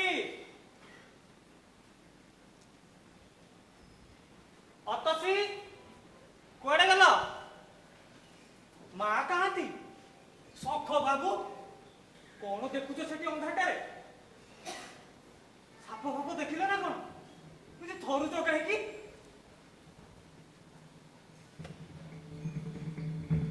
ଅତସୀ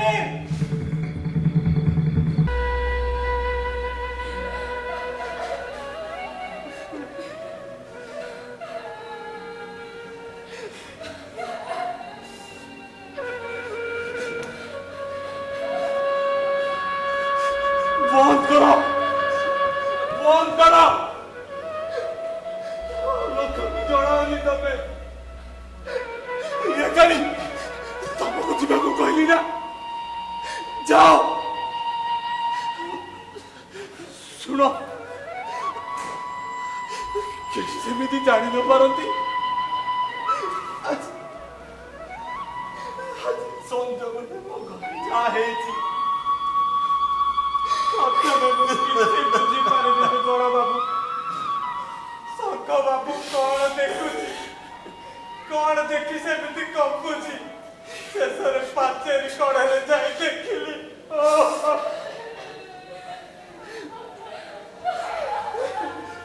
କିଏ ପୁଣି କାନ୍ଦୁଛି। ଓହୋ ଝିଅ ଦିଟାଙ୍କ ମୁହଁ ବନ୍ଦ କର କାଳି। ଏ ଏମାନେ କଣ ମତେ ଦାଣ୍ଡରେ ମୁହଁ ଦେଖେଇବାକୁ ଦେବେନି? କି ଲଜ୍ଜା! ଯାଅ ତ ଗାଈ, ଯାଅ, ସବୁ ଆଲୁଅ ନିଭେଇ ଦିଅ, ଝରକା ବନ୍ଦ କରିଦିଅ, ଅମାବାସ୍ୟାର ରାତି କରିଦିଅ।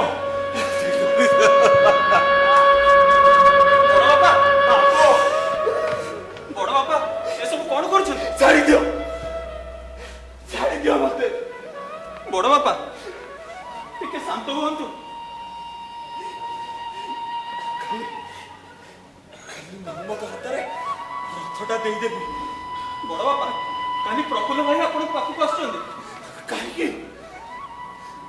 ମୋ ପାଖକୁ କାହିଁକି? ତୁ କଣ ତାଙ୍କୁ ଏସବୁ କଥା କହିଦେଇକି ଆସିଛୁ?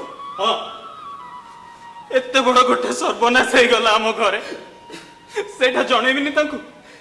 ବଡ ବାପା ଏକା ଏକା କୌଣସି ସିଦ୍ଧାନ୍ତ ନିଅନ୍ତୁନି, ଅନ୍ତତଃ ପ୍ରଫୁଲ୍ଲ ଭାଇଙ୍କ ପରାମର୍ଶ।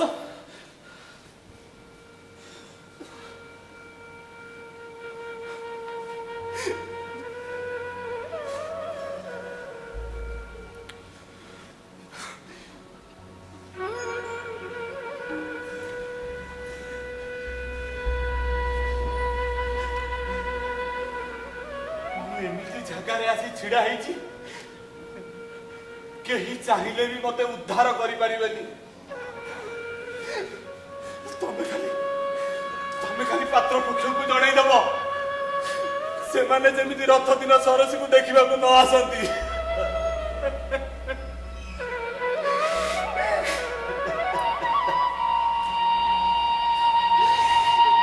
ଆଉ ତମେ ଥାଇ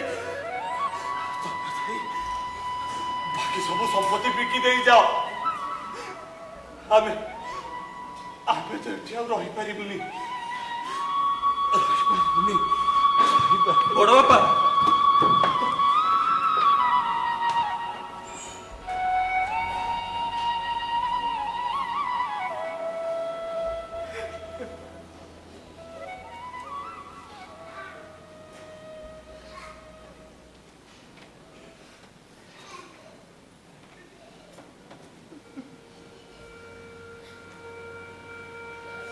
ତମେ ଆଉ କେତେ ସମୟ ବସି ରହିବ? ଅନେକ ରାତି ହେଲାଣି, ଯାଅ ମନ୍ଦିରକୁ ଫେରିଯାଅ। ଏଥର ମତେ ବନ୍ୟା ହବ। ଆଷାଢ ମାସରେ ଟିକିଏ ବି ବର୍ଷା ନାହିଁ, ଟିକିଏ ବି ପବନ ନାହିଁ। ମୋ ଦେହ ହାତ ଯେମିତି ଚଳି ଯାଉଛି, ଦେହଟା ଯେମିତି ଗନ୍ଧରେ ଭରି ଯାଇଛି। ଅତସୀ,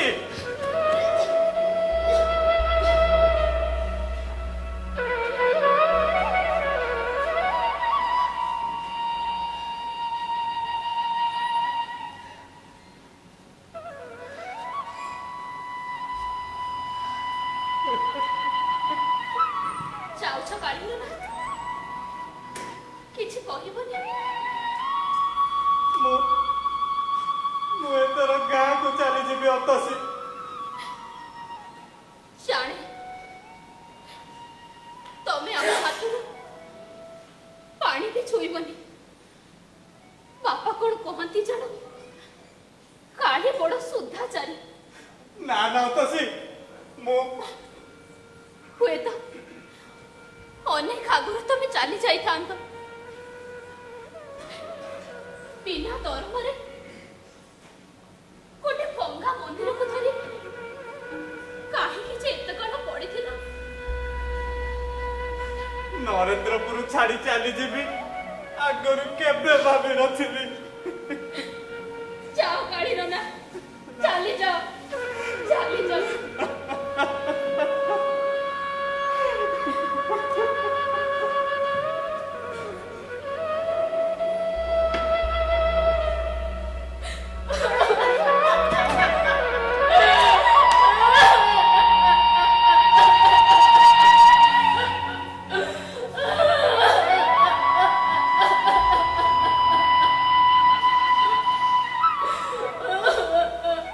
ତମେ ଆମକୁ କ୍ଷମା କରିଦିଅ ଅତସୀ ଅପା।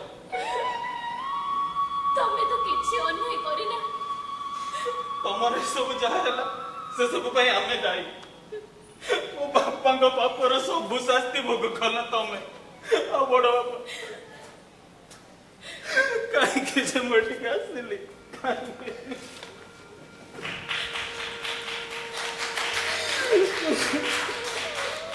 ବାପା କଣ କହନ୍ତି ଜାଣ, ଗୋଟିଏ ବଂଶର ପାପ ପୁଣ୍ୟ ସବୁ ଗୋଟିଏ ଖାତାରେ ଲେଖା ଥାଏ। ବିଷୟ ସମ୍ପତ୍ତି ଯେମିତି ଭାଗ ହୁଏ, ସେମିତି ଭାଗ ହୁଏ ଦୁଃଖ, କଷ୍ଟ, ଜ୍ୱାଳା, ଯନ୍ତ୍ରଣା।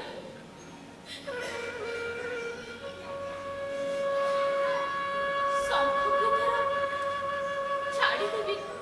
ଅତଚପା ନା, ମୋ ପାଖରେ ରହିଲେ ସିଏ ଆଉ ବଢି ପାରିବନି। ଅତଚପା ପାରିବ, ରହିପାରିବ, ତାକୁ ଛାଡି ତମେ ରହିପାରିବ? ରହିବାକୁ ପଡିବ। ପୁଅ ନାଁରେ ଟଙ୍କା ନେଇ ଆଉ କେତେ ଦିନ ପେଟ ଭର୍ତ୍ତି କରିବି? ନା, ଭରଣ ପୋଷଣର ଭିକ୍ଷା ମାଗି ମୁଁ ଆଉ ବଞ୍ଚି ପାରିବିନି, ବଞ୍ଚି ପାରିବିନି। ନେଇଯାଅ ତାକୁ, ନେଇଯାଅ। ତା ଦୃଷ୍ଟି ଆଉ ମୁଁ ସହି ପାରୁନି। ସେତିକି ବେଳୁ ଗୋଟାଏ ଦୃଷ୍ଟିରେ ଚାହିଁଛି ମତେ। ନେଇଯାଅ ତାକୁ, ନେଇଯାଅ।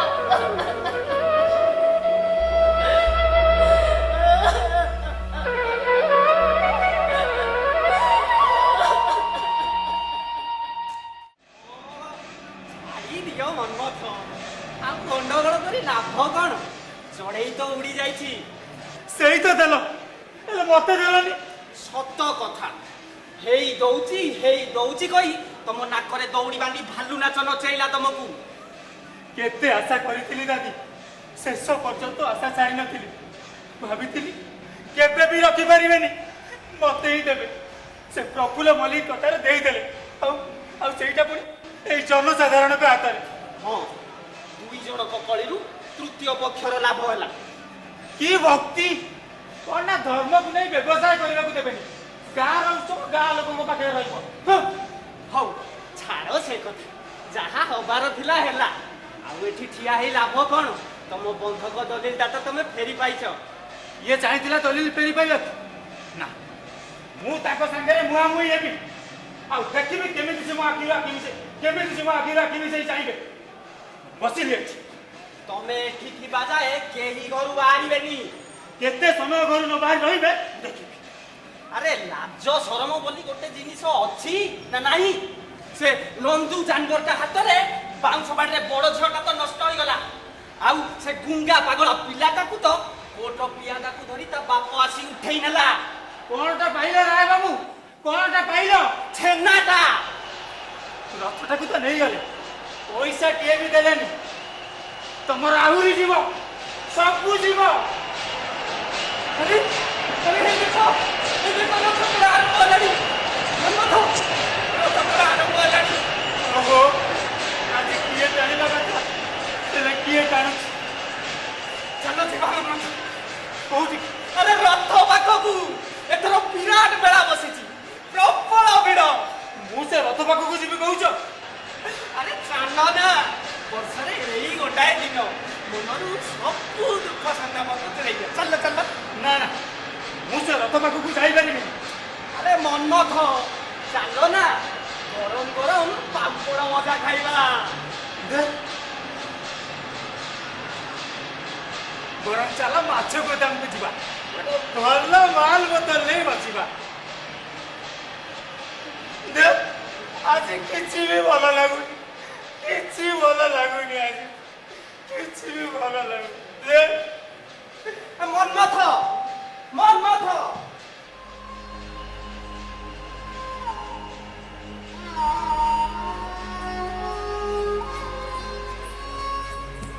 ଶଙ୍ଖ,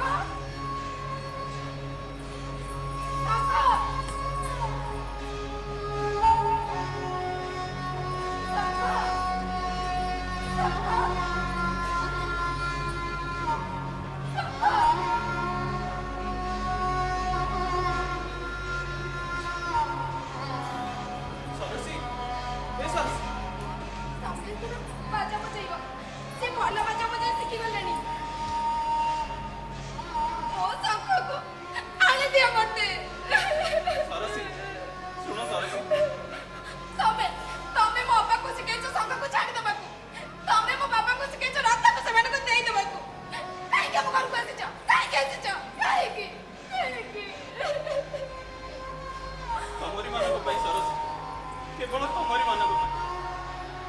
କାହିଁକି ମୁଁ ବାରମ୍ବାର ନରେନ୍ଦ୍ରପୁରକୁ ଧାଇଁ ଆସୁଛି ତମେ କ'ଣ ବୁଝିପାରୁନ?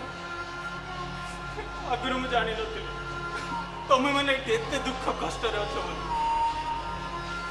ନା, ରାୟ ବଂଶକୁ ମୁଁ ଏମିତି ଧ୍ୱଂସ ହବାକୁ ଦେବିନି ସରସ୍ୱତୀ।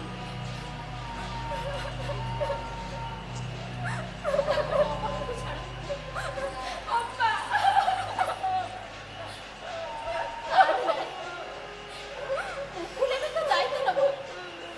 ତ ବାହାଘର ସେ ବଡ଼ ଧୁମଧାମରେ କରିବ। ଆମର ବି କାହାକୁ ଭୟ କରିବାର ନାହିଁ।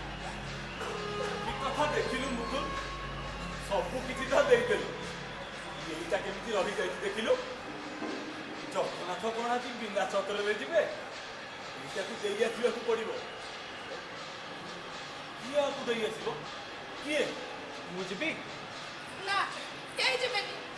ଆଙ୍କି ଦିଅ, ଫିଙ୍ଗି ଦିଅ।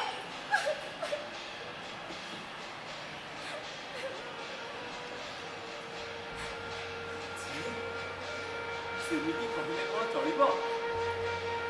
ସବୁ ଜିନିଷରେ ତ ଗୋଟେ ପରିପୂର୍ଣ୍ଣତା ଅଛି। ଥରେ କଣ ହେଲା ଜାଣିଛ? ମୁଁ ସେତେବେଳେ ଖୁବ୍ ଛୋଟ। ଆମ ବଣ ପୋଖରୀ ପାଖରେ ରଥ ଅଟକିଗଲା। ଯେତେ ଟାଣିଲେ ବି ରଥଟା ହଲିଲାନି। ଆଲୋକ ସଜ୍ଜିତ ରଥର ବିରାଟ ଛାଇଟା ପୋଖରୀ ଜଳରେ। ଆମେ ସବୁ କୁନି କୁନି ପିଲାମାନେ ପଥର ଗୋଟେଇ ପାଣିକି ଭିଡ଼ିଲୁ। ପୋଖରୀର ପାଣି ଜଳିଗଲା। ଆମେ ସବୁ ଆନନ୍ଦରେ ପାଟି କରି ଉଠିଲୁ, ହେଇ ଦେଖ, ରଥ ଚାଲିଲା, ରଥ ଚାଲିଲା। ମୁକୁଲ, ଯାଅ ବାବା, ଛତ୍ରଟା ଦେଇ ଆସ। ସେଇଟା କଣ ଏବେ ଆମ ରଥ ବାବା? ହଁ, ଏବେ ବି ସେଇଟା ଆମର ରଥ। ସମସ୍ତଙ୍କ ଭିତରେ ଆମେ ବି ତ ଅଛୁ ଅପା। ଏଇ ମନ୍ମଥ ଜେନା ଲାଗିଥିଲା ରଥକୁ ନେଇ ବ୍ୟବସାୟ କରିବ ବୋଲି। ଗୋଟେ ବଡ଼ ଉତ୍ସବଟେ ଅଟିକି ରହିଥିଲା ଆମର ଏଇ ଭଙ୍ଗା ଘରଟା। ଆଉ ତାକୁ ଆମେ ଏଇ ଜନସାଧାରଣଙ୍କୁ ଦେଇ କ'ଣ ଭଲ କରିନି? ତା ଛଡ଼ା କି ଦୁନିଆର ଅବସ୍ଥାରେ ଥିଲେ ପ୍ରଭୁ ଜଗନ୍ନାଥ ଆମ ଘରେ। ଆଉ ଆଜି ଦେଖ କେତେ ଆଲୋକ, କେତେ ସାଜସଜ୍ଜା, କେତେ ବାଜା। ତାକୁ କେମିତି ମାନୁଛି କହିଲ ଦେଖି? ଏ ମନୋଭରି ଦୃଶ୍ୟକୁ ଥରେ ଦେଖିବାନି? ଥରେ ଆଖି ବୁଲେଇ ତାକୁ ମନୋଭରି ଦେଖିବାନି? ଚାଲ ଅପା, ପ୍ରଫୁଲ୍ଲ ବାବୁ କହିଛନ୍ତି ଆମର ସିନା ମାଲିକାନାଟା ଚାଲିଯାଇଛି ହେଲେ ଅଧିକାରଟା ଅଛି।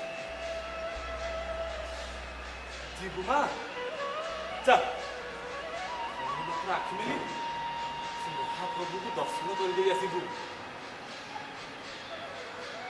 ଯିବୁ? ତମେ ଯାଇପାରିବ ବାବା। ଆଜି ତମ ଶଙ୍ଖ ନାହିଁ, ରଥ ପାଖକୁ ଯାଇପାରିବ? ନାହିଁ ତ କଣ କରିବି?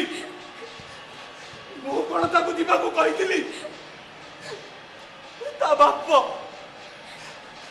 ବାପ କୋର୍ଟର ଡିଗ୍ରୀ ଧରି ଆସି ଠିଆ ହେଲା ଇଏ ଝଗଡ଼ାରେ।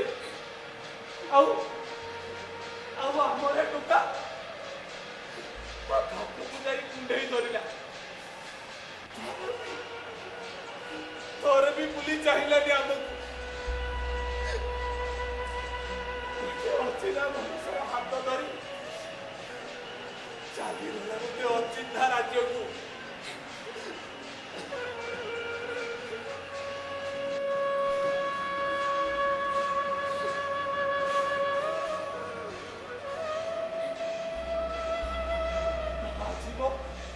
ଆଜି ଶଙ୍ଖ ନାହିଁ, କଥା ହେବି କାହା ସାଙ୍ଗରେ? କହିବି କାହାକୁ?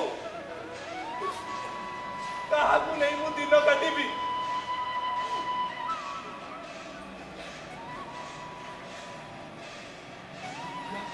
ଚାଲିଗଲା, ମତେ ଚିରଦିନ ପାଇଁ ଗୁଙ୍ଗା କରିଦେଇଗଲା।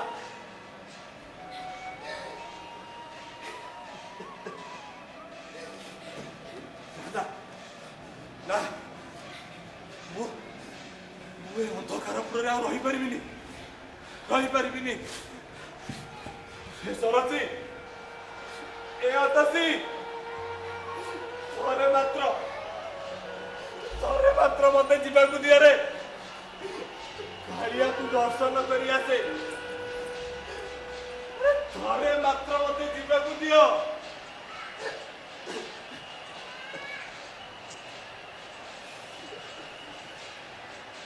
ଆଜି ଆମ ରଥ ନାହିଁ, ଜଗନ୍ନାଥ ନାହାନ୍ତି।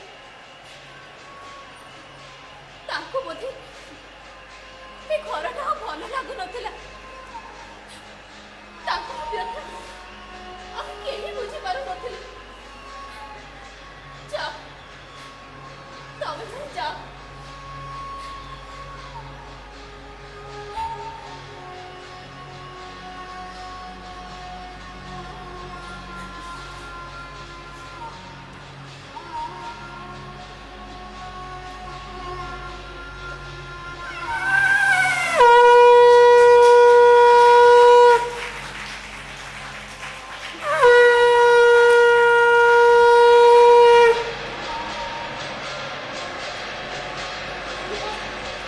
ତିନିଥର ବାଜିଛି।